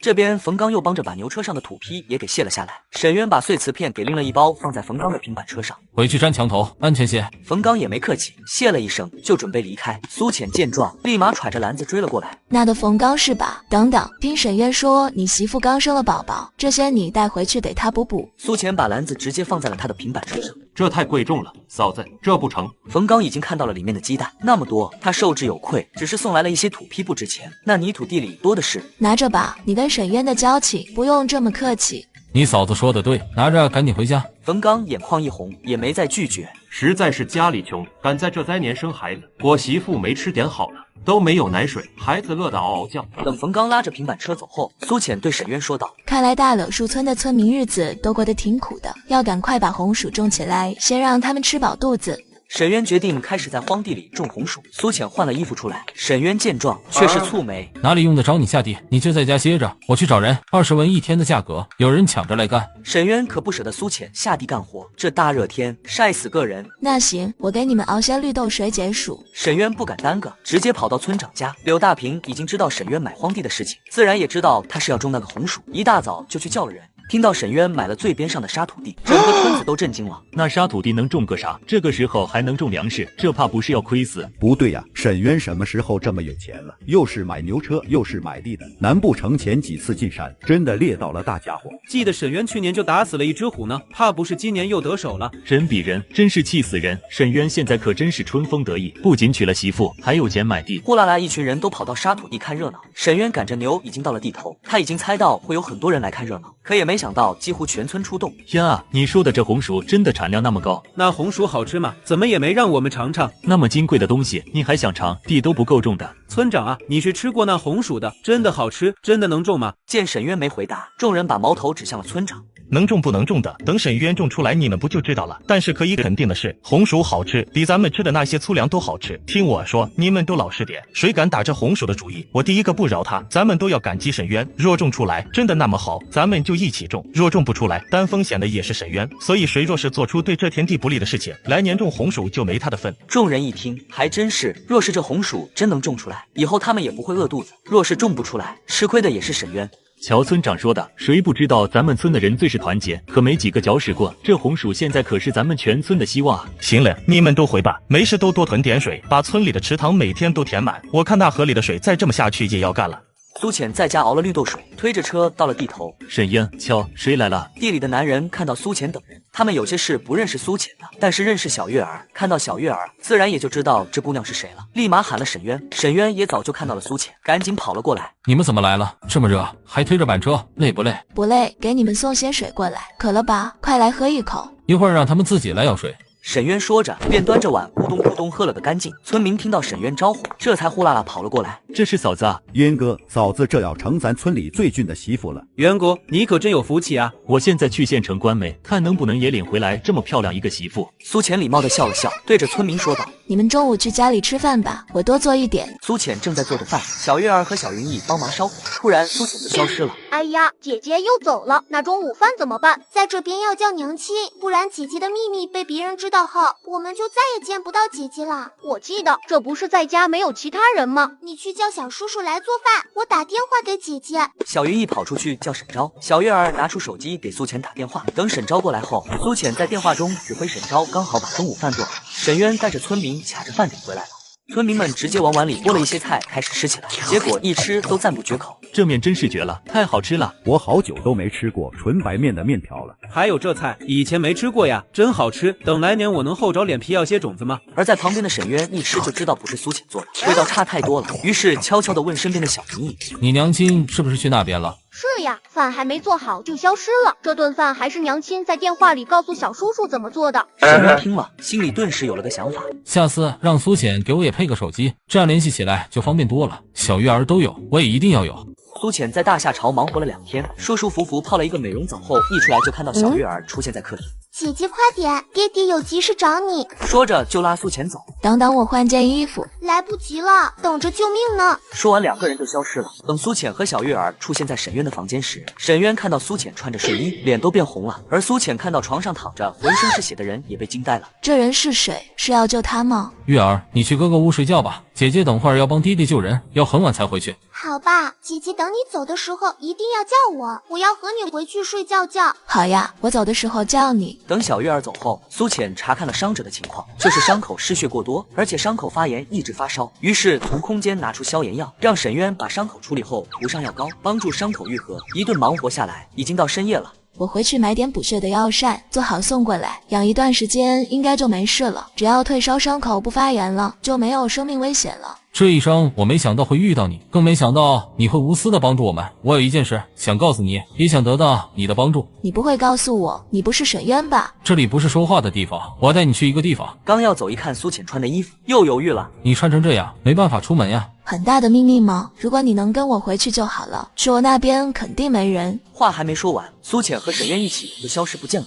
等沈渊缓过神来后，一看眼前是陌生的环境，屋里摆放的东西一个都不认识，从来没见过。妈呀，这空间长能耐了，这都能带人过来了。这里就是你生活的那个时代吗？是呀，欢迎来到我的世界。沈渊看着屋里的一切，心里早就兴奋得过头了。我不是在做梦吧？终于来到他生活的地方了，离得更近了一步。现在说说你的秘密吧。苏浅刚坐下来准备听故事，结果沈渊说了一句：“我确实不是沈渊。”苏浅直接又蹦了起来，和沈渊拉开一段距离。你不是开玩笑吧？你不是沈渊，那你是谁？完了完了，我还把你带到这边来了，我这是引狼入室吗？你先别急，你慢慢听我解释，我不是坏人。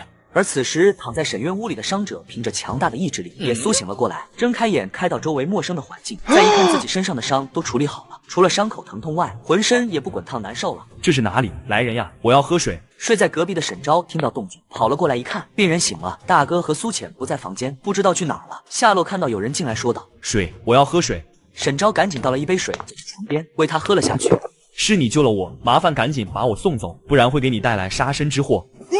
是我大哥救的你，现在我大哥不在，要把你送到哪里去？最好是一个没人能发现的地方，越隐蔽越好，要快。沈昭听了也很着急，赶紧跑过去看小月儿在不在家。等来到小月儿的屋里，一看正睡得很香。小月儿，赶紧起来，去那边把嫂子叫过来。小月儿迷迷糊糊睁开眼，小叔叔又怎么了？姐姐不是在爹爹房间吗？嫂子不在，大哥也不在，你看嫂子是不是回去了？那个受伤的人醒了，快点，不然一会儿要出大事了。小月儿听了赶紧消失去姐姐那边了。啥？什么？你让我帮你造反？我本想就这样在乡下过一辈子，但是遇到了你，而且亲人还不断受到伤害。如果想阻止以后不再发生，就要自己强大起来，把属于我的一切夺回来，我才能保护好我的亲人。但是空间是让我做好事积善的，我帮你造反，引起战争，让百姓遭受战争之苦，那我岂不是再也回不去了，也没办法查找我的身世了。既然你有这个机缘，我猜想你的身世一定不简单，而且身世也不一般，靠我们现在的能力要查到什么时候？正在苏浅犹豫不决时，小月儿出现了，看到沈渊也在时，特别吃惊。爹爹，你怎么也能来姐姐这边了？你爹爹和我有事商量，然后不知道怎么就把他带过来了。对了，爹爹，小叔叔说你救的那个人醒了，还说要出大事了。等沈昭再回到沈渊的房间里，就看到受伤的人已经起来了，正要下床。你受伤太重，还不能下床行动。我一定要离开，你们救了我，我不能害了你们。沈昭正急得不知道怎么办时，沈渊带着苏浅走了进来。受伤的人一抬头看到沈渊，是你，你还活着？现在不是说话的时候。说话间，院门外传来敲门声，还有狗叫的声音。开门，快点开门！糟了，官兵来了！小月儿和小云逸也慌张地跑过来。爹爹，我害怕。家里有地方藏身吗？没有的话，我还是出去，别连累你们。你就算出去了，我们也脱不了身。那怎么办？要不躲到地窖里去？他身上的血腥味这么重，官府的狼狗闻气味就能找到他。大不了我跟他们拼了。沈渊没说话，抬头看着苏浅。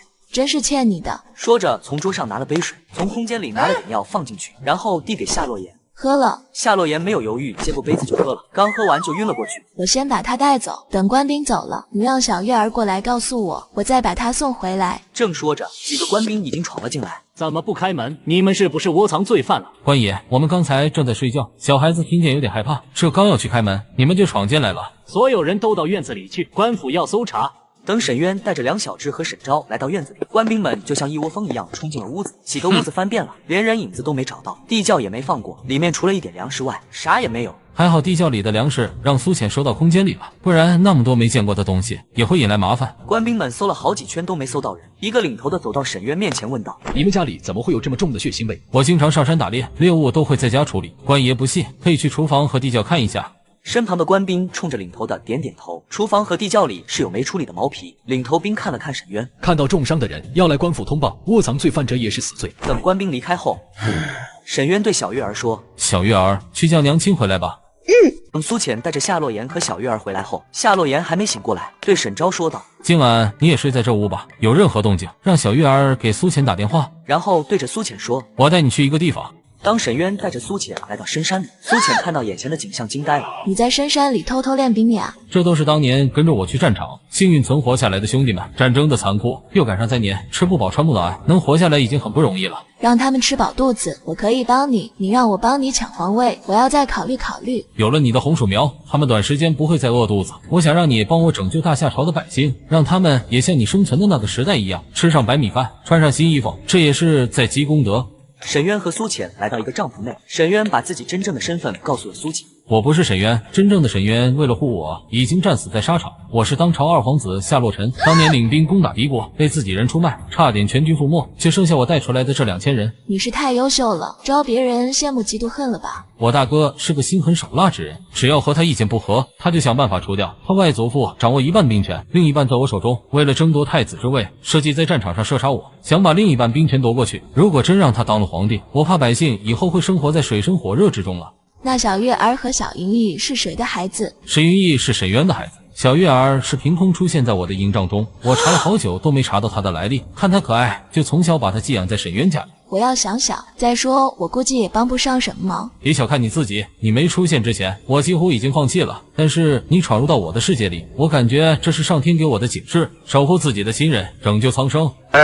苏浅从大夏朝回来后，来到空间里，感觉现在空间里的气息越来越舒服。看来你恢复的还不错，但是不是说好是种田文的吗？怎么改成九龙夺嫡了？很危险的，不知道我介入的话，对我会不会有影响？苏浅正在嘀咕时，房间的盒子里飘出来一张纸。苏浅一看，一切都是天注定，历史的前进是需要付出代价的。代价？什么代价？谁要付出代价？这时，苏浅感到一股力量把自己从空间里推了出来。我靠，一言不合就踢人出门呀，话都没说清楚呢，那我是帮还是不帮呢？苏浅正在犹豫时，电话响了。你是哪里？好的好的，我马上就来。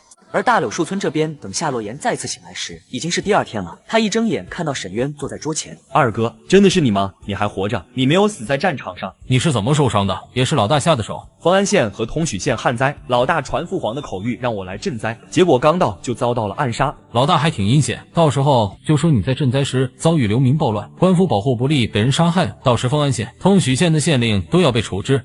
听说通许县的县令是个好官，老大没有拉拢成功，这就设计铲除掉呀。二哥，这段时间父皇一直在寝宫养病，我们也见不到父皇的面，都是老大在代传父皇的口谕。我怕父皇已经被他软禁，他等不及要篡位了。看来老天都在助我。老四，这段时间你尽快把伤养好，我安排一下，半个月后回京。二哥，老大的势力太大了，以我们现在的兵力没办法和他打。我有天人相助，不用一兵一卒，智取就能拿下夏洛洪。哼。二哥，是你没睡醒还是我没睡醒？你怎么说梦话呢？看来是我的起床方式不对，我再睡一会儿重新起。沈渊不理会有点二愣子的夏洛言，来到院子里找小月儿。月儿，我用一下你的手机给姐姐打个电话。我来打。小月儿拿起手机拨通了苏浅的电话，但是一直没有人接。姐姐不接电话，我过去看看。小月儿消失后没一会儿就回来了。爹爹，姐姐不在家。她知道是你打的电话，不会不接的。难道她现在不方便？此时苏浅确实不太方便，刚把唐曼担保出来。以后再遇到这种诈骗信息，一定要第一时间报警，手机上下载防诈 APP， 时刻提高警惕，不要贪便宜，也别想着一夜暴富挣大钱。唐警官，麻烦你了，以后我们一定保持警惕。等唐成走后，苏浅生气地对唐曼说道：“你可真行，诈骗犯没骗了你的钱，你反倒骗了对方几百块。他说帮着刷单可以返佣金，开始确实返给我了，但是后面让我刷的金额越来越大，我也担心有风险，我就说我不干了。结果公安就找到我说我的银行卡收到诈骗的转账，怀疑我参与进行了诈骗。你现在缺钱吗？还去找兼职做？这种一看就是骗钱的。社区和学校经常在宣讲，你还能上当，这是对方抓住你想急于挣钱的心理了。我这不是想尽快挣钱还你吗？你就一个人，多留点钱在身边有安全感，我起码还有我妈陪着我。”苏浅听了心中一酸，想发脾气都发不出来了。对我来说，现在钱来得很容易，给了曼曼几十万没什么，没想到他有这么大的心理负担，看来要尽快查清我的身世，回到古代去后，把钱都留给曼曼，他和阿姨也会过得幸福。最好我还能来回穿越的话，做个倒爷也不错。沈渊把自己的计划告诉了苏浅。啥？造反就这么简单吗？不是造反，是营救我父皇，并镇压想弑父篡位的贼子。这是有了你的帮助，才会不起兵发动战争的情况下智擒贼子。到时你大哥不听你父皇的，当场起兵造反了怎么办？那么多人，我可全带不走。放心，我有安排，不会给他造反的机会。沈渊安排深山里的士兵乔装成镖局商队，提前进京做安排，然后自己来到通许县县衙。下官见过二皇子，我这里有2种产量高、容易果腹的良种，我给你带过来几袋。你组织通许县的百姓推广种植这种作物，我相信1年以后，百姓们的日子会慢慢变好的。那真是天大的好事！现在天气干旱，种植的粮食产量太低，人口多的都吃不饱。先解决百姓的温饱问题，后面再提高产量，减轻百姓的税负。二皇子不是说要折服，低调行事，怕让大皇子知道你诈死，可现在怎么又出面做影响力这么大的事？计划有变，我要进京处理一些事务，走之前把这边的事情安排妥当。下官会按二皇子的要求安排下去的。等京城的信鸽传回来时，沈渊想到通信的问题，然后拿起小月儿的手机给苏浅打电话。苏浅，你能帮我买个手机吗？方便我们以后联系。我现在就去买，一会儿给你送过去。苏浅来到手机店，买了几个手机，反正现在不差钱，多多益善，多买几个以备不时之需。当苏浅送手机时，沈渊告诉他，过2天就要准备启程进京了。这次我会带着月儿去，沈昭和云逸还留在大柳书村，等京城的事结束后再把他们接过去。等到了京城，我让月儿过去接你。你一定要安排好，万一引起战争，我怕再也回不来了，再也见不到小月儿了。放心，相信我，我不会允许这种情况发生的。如果再也见不到你，那我宁可不回京，继续在大柳书村做沈渊，只要能见到你。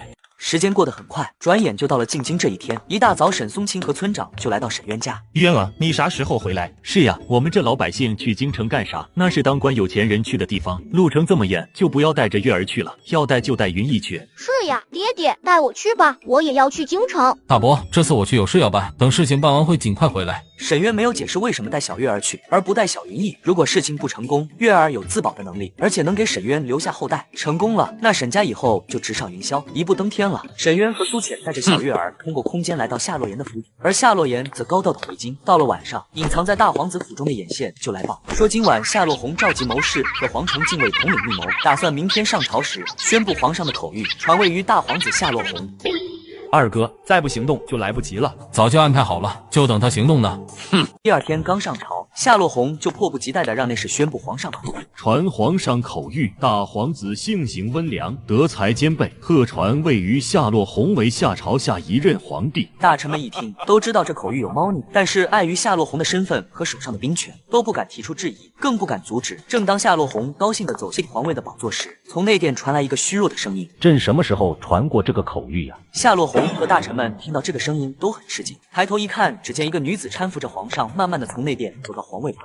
父皇，太医说你的身体需要休养，儿子会替你处理政务的，你还有什么不放心的？你把我的儿子们快杀光了，你还让我对你放心？你心狠手辣，残害手足，下毒想毒死你的父皇，就为了坐上这个皇位，你说你还有什么事情干不出来的？大臣们听到这么劲爆的皇室秘密，都胆战心惊的，害怕今天走不出这大殿了。父皇既然知道我这么想做这皇位，那就痛快的给我不就行了？不然等到你其他儿子都死了，最后还不是给我？你死心吧，这皇位不是你的，你也不是做皇帝的那派料。夏洛洪听后恼羞成怒，大声喊道：既然你还这么固执，那就别怪我心狠了。来人！命令喊出来后，等了几分钟也不见禁卫军进来，夏洛洪也感到不正常。这时慌张地跑进一个禁卫军：大皇子，不好了！什么不好了？禁卫军呢？都给我滚进来！来不了了，都在外面排队上厕所拉屎呢。混蛋，真是懒驴上磨屎尿多！让我的府兵弓箭手来！话音刚落，跑进来一个官兵：大皇子，府里的弓箭都被人割断弓弦了。夏洛洪气得哇哇大叫，指着大殿上的文武百官说道：让府兵冲进皇宫，我就不信赤手空拳还制服不了这群手无寸铁的武官和一群文弱书生。站在皇上身边的苏浅看着夏洛洪，小声说道：真是不做不死，就这智商还当皇帝，前面频频出状况，肯定是计划泄露，不及时止损，还一直往死里做。不一会儿，殿外就传来厮杀和混战的声音。夏洛洪听到后大笑起来。父皇，我劝你还是写了传位诏书，不然我怕再晚点你就没机会写了。你不用担心，诏书我早就写好了。说话间，外面的厮杀声已经停止了，然后从外面跑进一名穿铠甲的人。末将参见皇上，救驾来迟，请皇上赎罪。不迟，刚刚好，将这个逆子给朕拿下。不可能，这不可能！我已经把该杀的都杀了，没有人能挡我的路了。是谁把你从寝宫放出来的？还有你，京城内已经没有军队了，你带领的这些士兵又是从哪个犄角旮旯里跑出来的？想知道吗？去大牢里，有人会给你解开这些疑惑的。带走。等夏洛洪被带走后，皇上让太监总管拿出诏书，当场宣布因身体原因禅位给次子夏洛臣，并对拥护夏洛洪的造反篡位的各官员们全部满门抄斩。当恢复了皇子身份的夏洛臣带着苏浅来到大牢里看夏洛洪时，夏洛洪激动地站起来：你不是死了吗？他们还检查了你尸首的。夏洛臣笑了笑，拉着苏浅就在夏洛洪面前消失了。夏洛洪看到消失的二人后，一声尖叫：我就说他们不会骗我的，你已经死了，你是来找我报仇的是不是？苏浅和夏洛臣又出现在夏洛洪面前。你是鬼，你已经死了，你现在没有资格和我争皇位。我是不是死了不重要，你肯定是当不了皇帝了。我是来帮你解开你的疑惑，让你死得明白。我不听，我没有输，我外祖父有几十万大军，他会来救我的，他会帮我登基称帝的。他现在就住你隔壁，知道你是怎么输的吗？我得到了先人的帮助，就像我刚才一样，进到父皇的寝宫把他救了出来，然后潜入你的府中，隔断所有的弓弦。禁卫军是太贪吃了，1000公斤巴豆做的美味佳肴吃得停不下来，那结果就是拉的也停不下来。那是谁把京城的禁军打败的？守护皇陵还有一支皇陵军，虎符在父皇手上，他把虎符给我，把这支部队偷偷调了回来护驾。夏洛臣说完后就和苏浅一起消失在大牢里。夏洛洪看到后激动地大喊道：你就是被我嘎了，你当不成皇帝？来人呀，去告诉我父皇，夏洛臣死了，现在只有我能继承皇位。守在大牢外面的衙役听了都摇摇头，这是受不了打击，疯了吧？换成你，你能受得了从人上人变成阶下囚？这摔的可有点狠呀！因皇上被夏洛洪长期投食慢性毒药，身体损伤太严重，已经无法医治。朕一直没有让冷将军带领皇陵军来护驾，就怕引发战争，到时候天下大乱。现在好了，你回来了，朕把江山交给你，朕也走得放心了。夏洛臣看着苏浅，苏浅摇了摇头，表示真没得治了。父皇好生养病，我会守好大夏朝的江山的。转眼在老皇帝升天1个月后，夏洛臣举行了登基大典，而这日从一早苏浅就消失了，一直没找到人。月儿，你去那边看过了吗？找过了，那边也没有，打电话也不接。这时夏洛言走进来，一看二哥还没收拾好，登基的朝服怎么还没换？吉时马上就到了。夏洛臣想着登基大典不能耽误，等大典结束后什么事情都不做，先联系到苏浅，他才会安心。而他没想到在和苏浅见面时已经是风再起时，物是人非。而此时的苏浅待在空间里，不是他不想出去，而是他根本出不去。你为什么不让我出去？还不到时候，因为你的介入剧情发展的太快，等你再出去，你就要回归原位了。你是说马上就知道我的身世了？不管苏浅再怎么问，系统也不理他。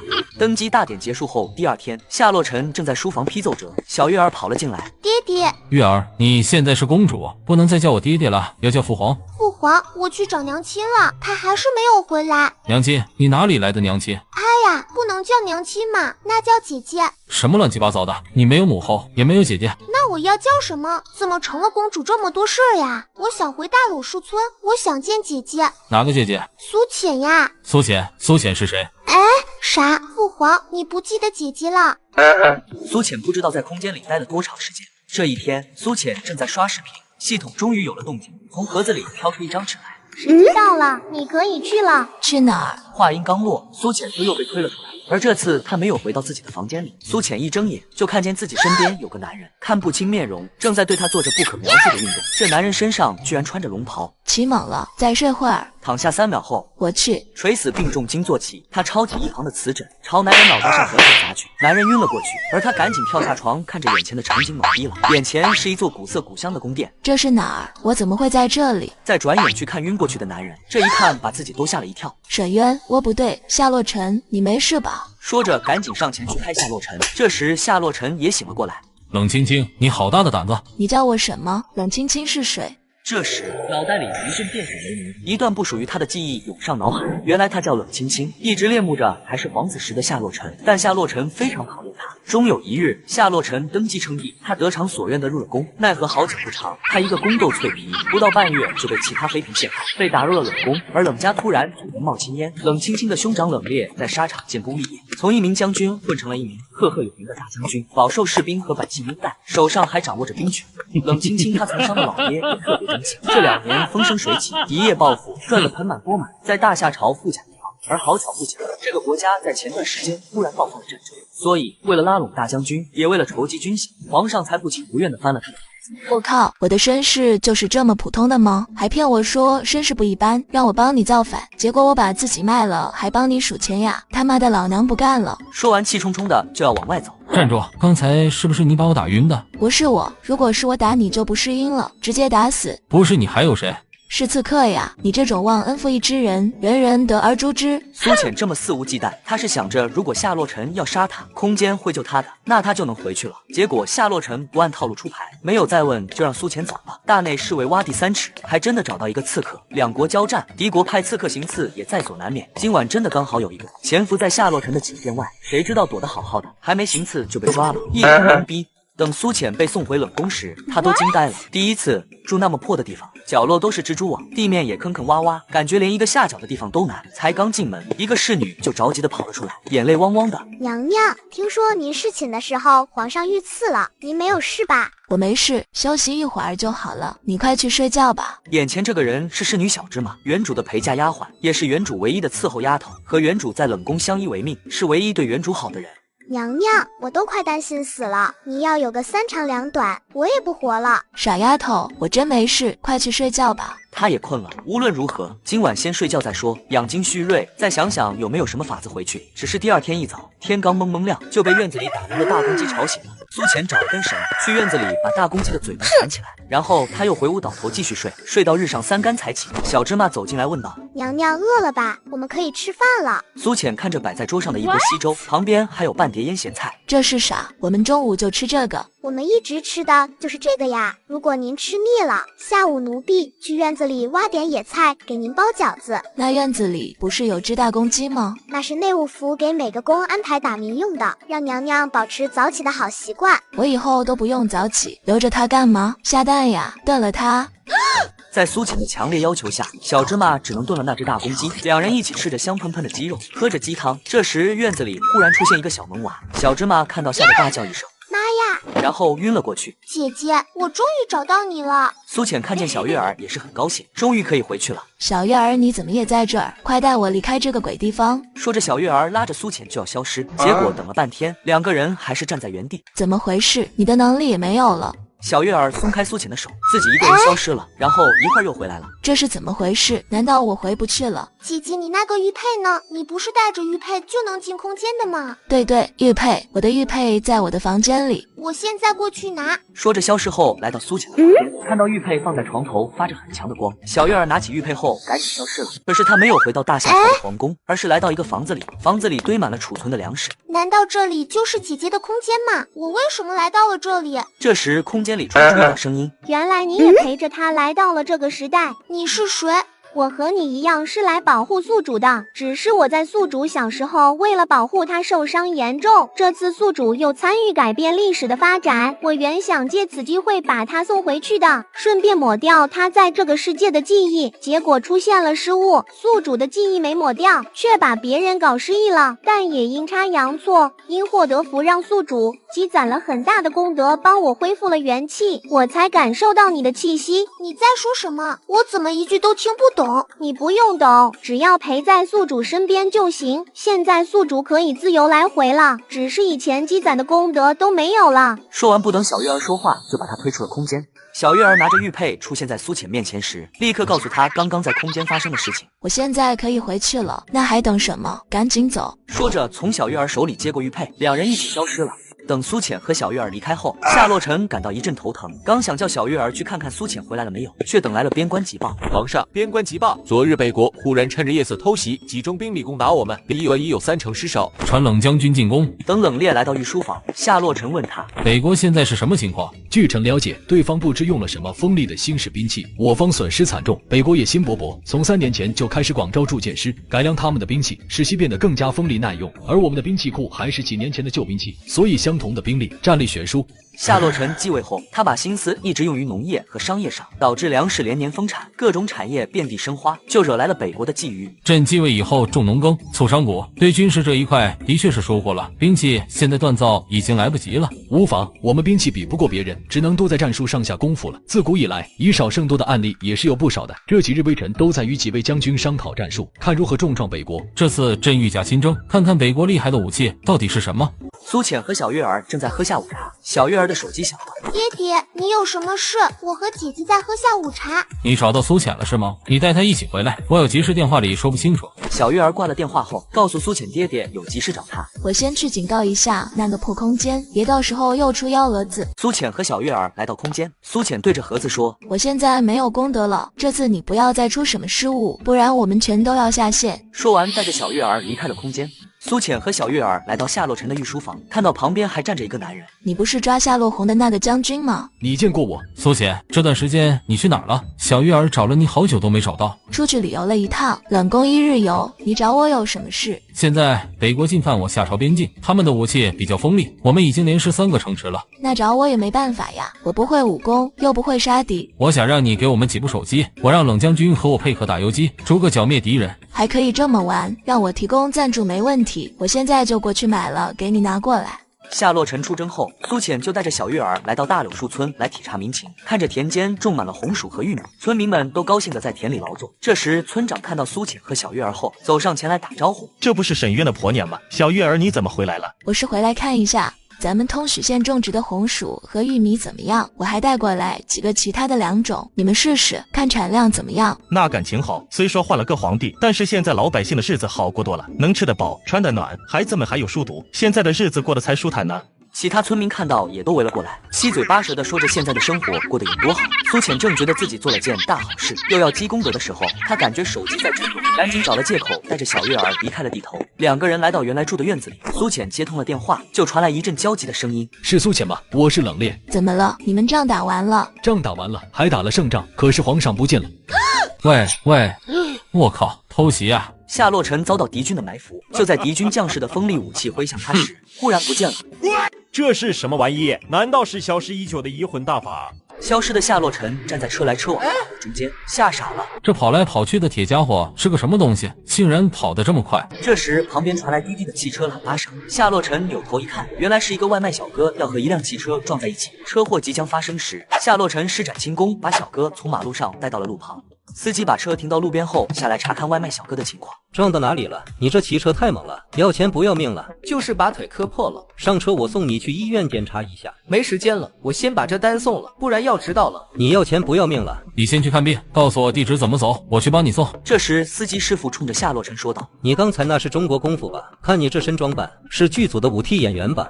就在对面那个小区3栋280-5号房。外卖小哥递给夏洛尘，谢谢你。你手机号是多少？我把这单的配送费给你，只要顾客不给我差评，不罚款就行了。我没有手机号。说完接过外卖就往对面小区跑去。这年头谁还没有手机号？人家是不好意思要你的配送费，你听不出来啊？苏浅怎么也没想到夏洛尘会去现代，正带着小月儿和冷冽到处在找他。这天刚来到京城的大街上，就听到旁边一个酒楼传来吵闹声。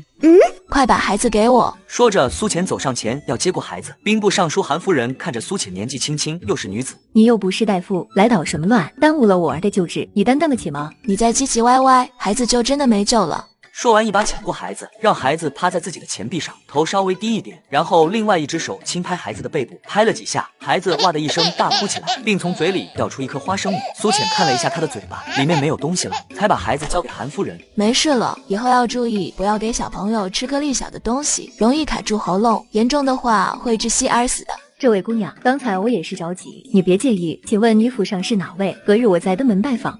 苏浅一听，才想到在大夏朝还没有自己的府邸呢。对呀，我是要考虑在大夏朝置办产业了。我刚来京城，目前府邸还没置办好。刚才的事也是赶上搭把手，你不用记在心上。这是救命之恩，怎么能不登门致谢？这是我的随身玉佩，送给你。等你在京城安顿好后，拿着玉佩来上书府找我。苏浅接过玉佩后，答应定去拜访。韩夫人才抱着孩子，领着仆人离开酒楼。站在一旁的大夫才上前来到苏浅面前。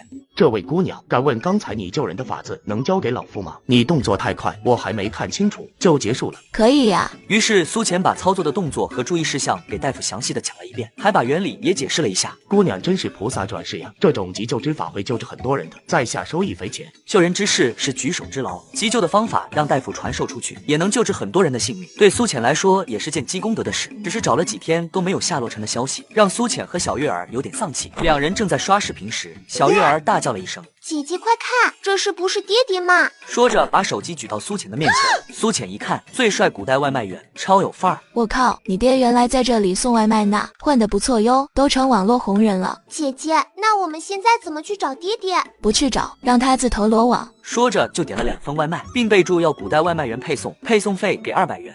大概过了1个半小时，门铃响了，小月儿赶紧去开门。打开门一看，外面站着的人真的是夏洛尘。爹爹，终于找到你了，你太不乖了，跑这么远，害得我和姐姐找了你好久。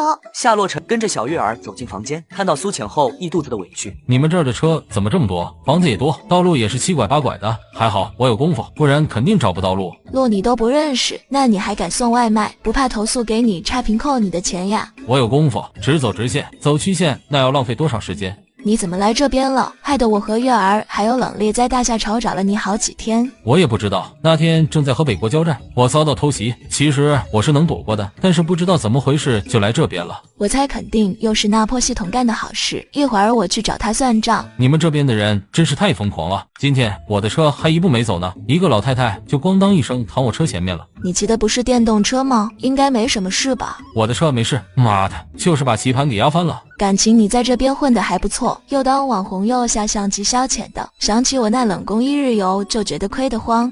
苏浅和小月儿来到空间，想问问夏洛尘来这边是不是空间在捣鬼。这不是上次操作失误把他的记忆给抹了吗？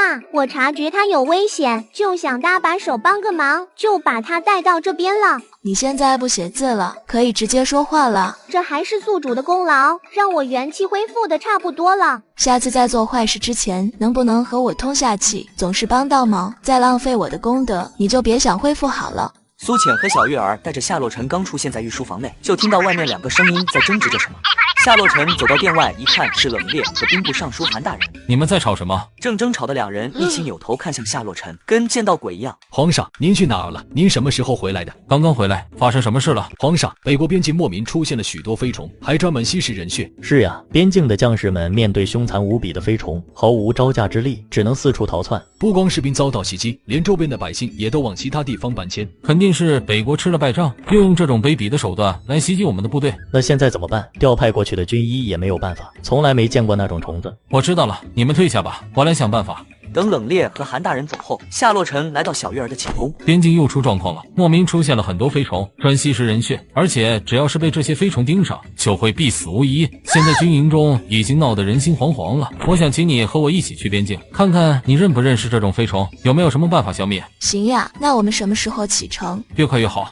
等夏洛尘等人来到北国边境时，看到远处一层黑乎乎的东西不停地在飞动着。妈呀，这么多呀！我们还是不要靠近了。先说说到底是什么情况。驻守边境的薛副将上前对夏洛尘禀报。我们也不知道这些飞虫到底是从哪里来的，它们个个凶残无比，这恐怕又是北国那边的计谋。飞虫的数量越来越多，根本驱赶不走。更可怕的是，这些飞虫竟然不怕水，也不怕火。士兵们用刀砍，虽然有一定的效果，但是飞虫数量太多，实在是很难对付。皇上，快想想办法！照这样下去，不出几天，军营就被这些飞虫给攻陷了。可有抓到的飞虫？让我看一下。有，这里面有一只抓到的飞虫，即使抓进了小木桶里，它在里面依旧不安生。说着，薛副将把装有飞虫的小木桶递给苏浅。苏浅接过小木桶，仔细打量了一番，也不知道这是什么虫子，自己从来没有见过。我们进帐内商议一下吧。说着，对夏洛尘使了一个眼色。夏洛尘会意道：“你们在外面继续想对策，一会儿再召集会议讨论处理方案。”交代完后，就带着苏浅来到他的营帐中。怎么样？可有办法消灭这些飞虫？我也没有见到这种飞虫，但是再可怕的生物也抵不过现代的化学武器。说着，从空间里拿出几瓶杀虫剂和几件防护服，让几个士兵穿好防护服，近距离对着飞虫喷射，绝对能秒杀他们。夏洛尘拿着防护服和杀虫剂给到薛副将，并把方法告诉了他。薛副将接过秘密武器后，一脸的懵逼。皇上，这啥玩意儿？管用不？试试不就知道了。记住，让士兵穿好防护服就行了。说着就走进帐内等结果。苏浅在军帐内坐着无聊，刚从空间里拿出一本小人书来看，正看得火急火燎时，就见薛副将兴高采烈地跑进来。皇上，那秘密武器还有没有？太管用了，那一喷，飞虫刷刷的掉下来，全打了。夏洛尘听了也站起来走到薛副将面前，效果真的这么好？贼拉好！皇上，赶紧多给我们几瓶，我现在就去杀他们个片甲不留。没了。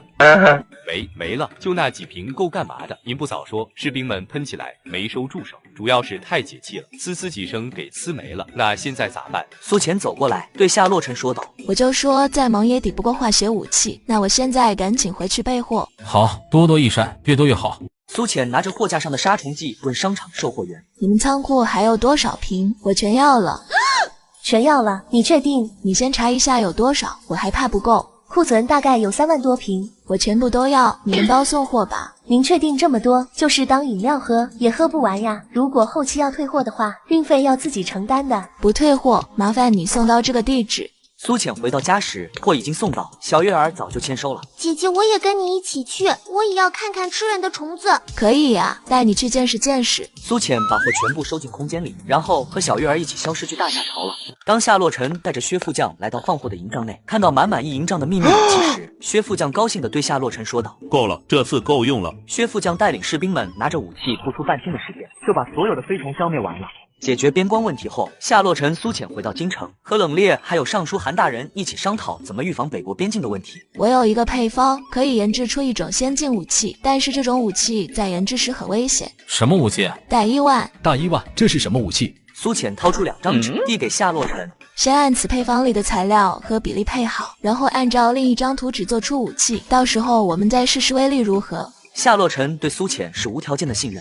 好，我马上安排人去做。晚上，小月儿和苏浅坐在阳台上赏月。今天是15，月亮圆圆的。姐姐，怎么只有月亮，星星这么少呀？现在的星星是少了，我记得小时候和爷爷奶奶住在农村里，晚上满天空的星星。我们那边就是满天的星星呀，比这边漂亮多了。对呀，我们可以去那边看星星呀。说着，两人就来到皇宫的屋顶上。苏浅看着天空的星星，感慨道：“多奇怪，跨越了几千年的时空，居然还是一片天空。”姐姐，这边的星星是不是很漂亮？我要拍照拿给哥哥和小叔叔看。对了，好久都没看到小莹莹和沈昭了，他们在京城干什么？都在学堂读书呢，忙得很。做完夫子的作业，还要做爹爹留的文章。每次去找哥哥，他都没时间和我玩。好可怜，古代的娃娃也逃不过读书之苦。苏浅拿出手机和小月儿拍起照来。突然只听见咔吧一声，苏浅就掉了下去。只听扑通一声，苏浅掉进一个浴桶里。她抬头一看，眼前一个美男子也很吃惊地看着她。苏浅，你在偷看我洗澡吗？苏浅一听，吓得两眼都不敢往水里看，水面只飘着几个花瓣，清澈见底。呵呵，纯属意外，我的手机掉在里面了。说着就去水里捞呀捞呀捞，结果夏洛尘脸色一黑，然后跳出浴桶就消失了。小月儿正偷偷探着头往下瞧，看到苏浅消失后，吓得也赶紧消失了。苏浅刚换了睡衣，小月儿就紧跟着出现了。姐姐，你跑什么？你是不是把爹地砸伤了？苏浅刚要说话，小月儿的手机就响了。苏浅还没来得及阻止，小月儿已经接通了电话。爹爹，你受伤了吗？我和姐姐在一起。好的，我现在回去拿。小月儿挂断电话后，告诉苏浅，爹爹说你有东西丢在他那里了，让我给你拿过来。说着，小月儿就消失了。苏浅才想起来，手机掉在了夏洛尘的浴桶里，捞出来估计也不能用了，明天再去买部新的。就是可惜了，刚才和小月儿照的照片，夜空那么美。苏浅正在感慨着，小月儿就带着夏洛尘过来了，吓得苏浅刚要消失跑路，夏洛尘就威胁道：“你躲到哪里，我就让小月儿带着我追去哪。”爹爹，你要和姐姐玩躲猫猫吗？你放心，我能追上姐姐的。苏浅气得瞪着夏洛尘，然后对着小月儿说道：“你这个小叛徒！月儿，你先去睡觉，我和姐姐有事情商量。你刚才对我做的事情，我现在已经不纯洁了，你要对我负责。”我去，你来这边什么都没学会，就学会碰瓷了是吧？在大柳树村的时候，我就对你有想法了，当时想着和你不在一个时空，也见不到你，所以就不敢对你讲。现在我们能见面，我也能来这边，那就没有阻碍了。我喜欢你，想娶你做婆娘。夏洛尘这段话把苏浅炸得里焦外嫩的，差点就糊了。你现在是皇帝，以后会有很多老婆，我们这边是一夫一妻制，就是一个男人只能娶一个合法的妻子，我们观念不同，是不可能的。我发誓也只娶你一个，不会再娶其他人。如果你想在这边住，我也可以陪你在这边，就是有件事麻烦你帮我解决一下。什么事？帮我升告皇位继承人，我才能从皇位上脱身后来陪你。苏浅的脸立马红了。我还没同意和你谈恋爱呢，你就想着让我给你生继承人，想什么美事呢？谈恋爱是什么？怎么谈？这时小月儿从卧室里跑出来，对夏洛尘说：“我知道，就是要给女孩子买礼物，对她说我爱你，要陪她逛街、看电影，还要上交所有的钱。”小月儿，你从哪里学的这些东西？手机里呀。夏洛尘听了，赶紧对苏浅说道：“苏浅，我爱你，月儿说的那些我都会陪着你去做。我现在就去把国库的钥匙给你。哦，对了，还有玉玺，我也一起给你。”苏浅听了，头都大了。停！我没有答应做你女朋友，你也不用做这些事情。那我要怎么做，你才答应嫁给我？苏浅生气地指着两个人说道：“走，都给我走，我想一个人静静。”正在苏浅头大时，尚书大人这边却有好消息，大伊万制作成功了。看着眼前研制做好的大铁疙瘩，都是满脸的疑惑。大人，这个铁疙瘩会有多大的威力？就是扔出去砸死敌军，也扔不了多远吧？一共做了几个？做了5个。这个配方比例要求很严格，开始做不太熟练。我现在就进攻，你们一定要按配方上写的保管，要防潮防火。夏洛尘正在列清单，看给苏浅买什么礼物时，就听到门外通报：“兵部尚书韩大人到。”等韩大人进来告诉夏洛尘说，大伊万已经研制出来后，夏洛尘也很高兴，只是他想的是，终于有借口见苏浅了。自从那天被赶出来后，苏浅一直都不见我，现在这个大伊万来的真是时候。夏洛尘赶紧拿出手机给苏浅打电话，告诉他大伊万已经做出来了。什么时候你过来，我们试一下威力如何？第二日下朝后，夏洛尘带着大臣们坐车来到城外一片空地，众人便看有投石车早早的等在这里。苏浅，这大伊万如何使用？还请各位离远一些，这武器的威力巨大，小心被炸伤。苏浅说完，拿着火把走向投石车，点燃引线，炮弹被士兵投掷出去。各位随我去看看成果，也给你们长长见识。等到了近前，众人才看见被炸过的地方已经变成一个坑。我靠，就这威力，恐怕攻城的时候再也不用撞木去撞了，直接一个小包裹过去，城墙都得炸个洞。皇上，咱们这是要无敌了呀！夏洛尘看着眼前的巨坑，心里也很震惊。虽然他无条件相信苏浅，但是确实没想到这个武器威力这么大。他目光深沉地看向苏浅。苏浅，有了你，我们大夏朝会勇往无敌的。皇上，我这就去安排增加人手，赶紧制作大伊万，下次北国再来进攻，先让他们尝尝鲜。边关的安全有了保障后，夏洛尘想去看一下旱灾过后各地老百姓生活的恢复情况。这个可以有，上位者若不体察民情，很容易被欺上瞒下，蒙住双眼。正好我也可以在这边旅游领略一下大夏朝山水田园的自然风光。我也去。把沈昭和小莹莹也带上，他们2个还要读书。劳逸结合懂不懂？读万卷书不如行万里路，出去看看风土人情，以后对他们在朝为官管理地方事务时也有帮助。夏洛尘听了，觉得苏浅说的也有一定的道理。那好，让他们也一起去。可以出去玩了。当苏浅等人来到大柳树村，就看到隔壁贺大志家院子里，一群人围着一个孩子，七嘴八舌在说着什么。明，我肚子好疼呀，我是不是要死了？柳大夫，您再想想办法，孩子实在是疼得厉害。这病死不了人，应该就是肚子里长虫了，把虫拉出来就好了。肚子里咋会长虫呢？我们和铁牛吃的喝的都一样，为什么我们做大人的就没事？苏浅对李玉玲说道：因为成年后免疫力增强了，对各种细菌和寄生虫的抵抗力也会变强。冤枉，你们回来了，以后还回京城吗？九子夺嫡这种皇家秘事不能和村民们讲，所以夏洛尘回到大柳树村还是用的沈渊的身份。短时间内不回去，等事情办完了才回。苏浅从空间里悄悄拿出几颗宝塔糖。月儿，我这里有糖，你和铁牛哥哥一起吃。铁牛，别哭了，吃了糖肚子就不疼了。小月儿已经拿了宝塔糖，高兴的去和铁牛分了2颗。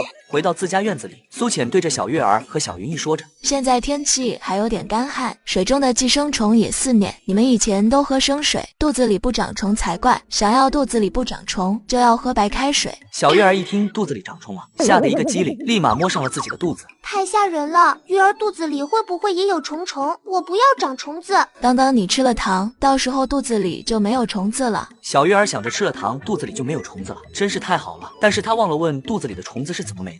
到了第2天，小月儿的叫喊声响彻全村。虫子，我拉虫子啦！与此同时，隔壁铁牛家也传来了铁牛凄厉的叫喊声。明，虫子掉不下来了，钻我屁屁了！苏浅一惊，却不敢去猪圈那边看。小月儿还在哭，苏浅赶紧把她领到院子里。别哭，没事，拉了虫子肚肚就不会疼了。可是我肚肚没疼啊，铁牛哥哥肚子才有虫虫，月儿肚肚里怎么也有？小云逸听到，立马也捂住了自己的肚子，她肚子里一定没虫。听到铁牛的叫喊声，小云逸又好奇起来。铁牛的声音可是比小月儿声音大啊，那虫子会不会也更大？沈云逸最终还是没战胜自己的好奇心，跑去铁牛家看热闹了。铁牛家的果真更恶心，因为虫子卡在屁股上了，硬生生被李玉玲给拽了下来。小云逸吓得直接捂住了屁股，回来跟苏浅说：娘亲，我再也不想拉屎了。她好怕自己也会拉出虫虫来，关键还会卡屁屁。小月儿忽然觉得铁牛比她可怜多了，不过还是也捂住了自己的屁屁，她也不想拉屎了。是有点惊悚，我买的这是什么宝塔糖啊？怎么还有虫子出来？不是说现在的宝塔糖技术很高，直接会把虫子给化了吗？哎呀，不管是因为啥，还是很有效果的。小云逸肚子里一定也有虫，男孩子指不定虫更多。苏浅把小云逸叫过来，云逸，我再给你2颗糖。一听有糖吃，小云逸立马开心了，甚至忘记了刚才的恐惧。苏浅拿了2颗宝塔糖，看他开心的样子，他也是嘴角一抽，已经能想象得到小家伙明天的撕心裂肺。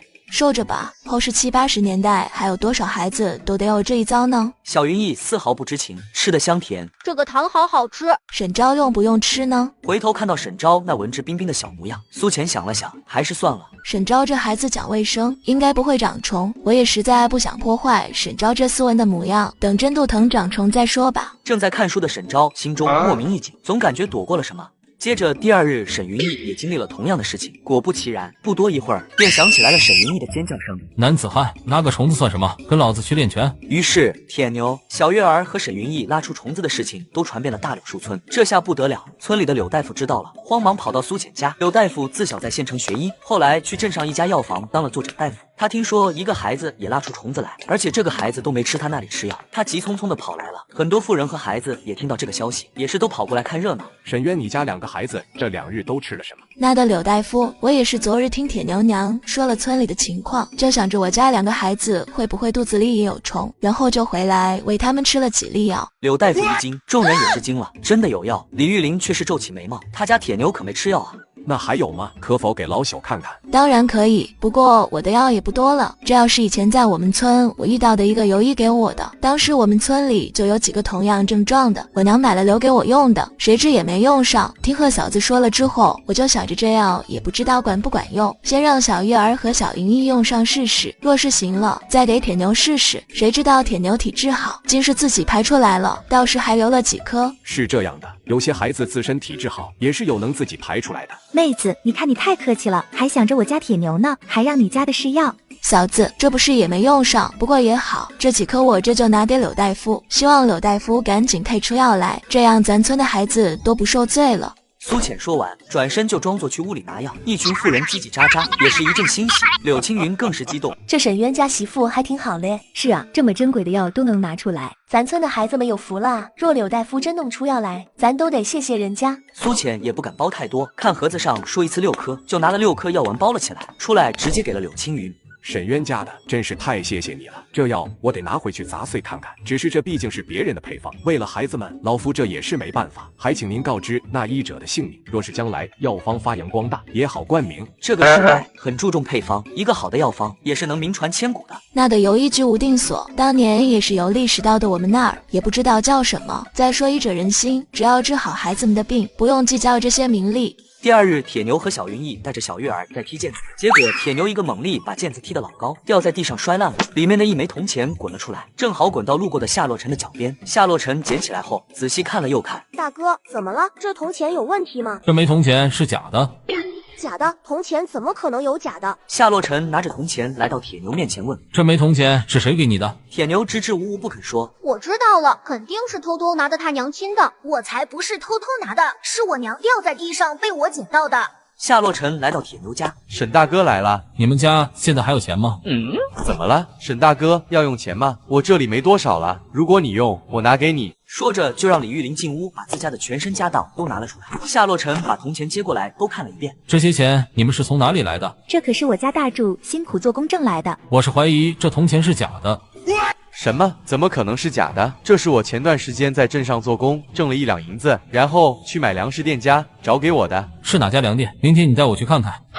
第二日，贺大柱带着夏洛尘来到镇上，两人刚走进店，小二立马迎了上来。老板，想买点什么？有2种吗？有的。你要什么2种？买3斤黄豆。说着掏出1两银子给了店小二。好的，老板，您稍等。说完就去拿2种，然后又去里面拿出找的零钱，一起给到夏洛尘。夏洛尘接过铜钱后，仔细一看，有一半是假币。这些给我换一下，我不要。这铜钱怎么了？只是旧了一点，破了一点。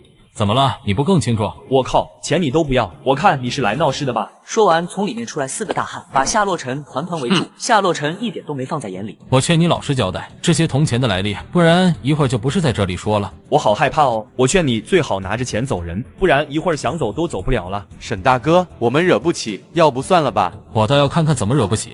说着把铜钱扔到店小二的脸上，几个打手看到，刚要一拥而上时，从外面冲进来一群官兵。夏洛尘对着领头的说：“把人和假币都带走，好好审，晚上我要知道结果。”夏洛尘看完手上的口供，然后递给了苏浅。看来镇上有个制假币的窝点，明天让店小二去约卖家，但是我担心店小二中途不受控制跑了，到时候就打草惊蛇了。不然下官找官兵伪装后跟在他身边。不行，男的攻击性强，对方会有防范，还是我跟着比较好。这可不行，万一到时候把歹徒逼急了，太危险了。苏浅没有回答他，接着对夏洛尘说道：“到时候我再带着小月儿，这样对方的警惕性会放松。一个女的不行，还要带上一个娃娃。”夏洛尘也没有理会他，点点头。好，那就这么安排。今晚我和小月儿先去牢里见见店小二，给他好好说说明天要怎么做。当苏浅带着小月儿来到牢里，把明天让店小二配合的事情告诉了他，店小二连忙点点头说道：“好好，抓到卖家，你们是不是把我放了？我知道你在想什么，但是你没有机会逃跑的。”说完就和小月儿一起在店小二面前消失了。店小二还没反应过来，两人又出现了，吓得店小二赶紧跪下边磕头边说：“神仙，我知错了，我一定配合，饶了我的小命吧。”如果你不听话，我就带你走哟。两个人就又消失了，店小二直接被吓晕了过去。第二天，苏浅、小月儿和店小二在一个角落用土块压了一个纸条，这是你的对接暗号。神仙真聪明。然后3个人又来到城外的一个破庙里，夏洛尘带的官兵也悄悄地隐藏在破庙远处的林子里。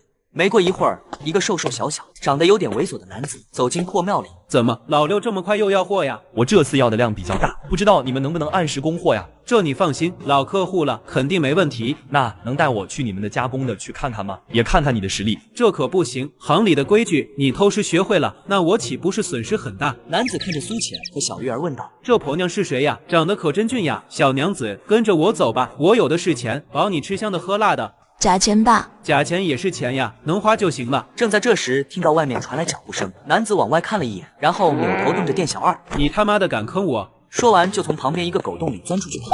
然后小月儿看着店小二说道：“不要跑哟，不然我还把你抓回来。”然后和苏浅一起消失去追那个猥琐男。等夏洛尘带着官兵来到破庙后，只看到了店小二一个人。沈哥，我们赶紧追吧。不着急，我们先等消息。现在追上去更容易打草惊蛇。苏浅和小月儿跟着猥琐男来到一个山洞外，这难道是他们仓库？我们进去看看就知道了。等苏浅和小月儿来到山洞里看，一共才4个人。猥琐男看到苏浅后吃了一惊：“你怎么找到这儿来的？不是我夸口，我跑起来的速度没几个人能跟得上。怎么是想跟着我吃香的喝辣的了？你们的大本营在哪儿？什么意思？损我呢是吧？你都特么站在我大本营里了，你问我大本营在哪？没你这么侮辱人的。骗谁呢？这也没几个人干活呀，还大本营，还敢给姐姐画大饼，就这规模，没几天都喝西北风了吧？”猥琐男觉得苏浅和小月儿都是女娃娃，手无缚鸡之力，所以也没把他们放在眼里。为了在苏浅面前树立起高大的形象，话说就无所顾忌。别看我这规模小，但是贼赚钱，成本还很低。这技术好学吗？没什么技术，照着铜钱刻个模子就行了。苏浅拿起电话拨通夏洛尘。按我发的定位过来吧。怎么还叫人来？人越少越好，用不了很多人。等夏洛尘带着官兵来到山洞围住几人时，有人跑了吗？怎么就这么几个人？你要检讨一下大夏朝发行的钱币制假成本怎么这么低？猥琐男还没搞清楚怎么回事，就被官兵押走了。我给你一个先进的模具，在铜钱上加一个防伪标志，这样任何人都模仿不了了。把防伪标志通知到全国各的钱庄、当铺。苏姑娘这个提议好，这样造假的成本会高，而且模仿做出来的仿真度也很低。你把模子给我，我立马安排人去做。这时苏浅看了看周围，小月儿呢？回来后都没看见她呀。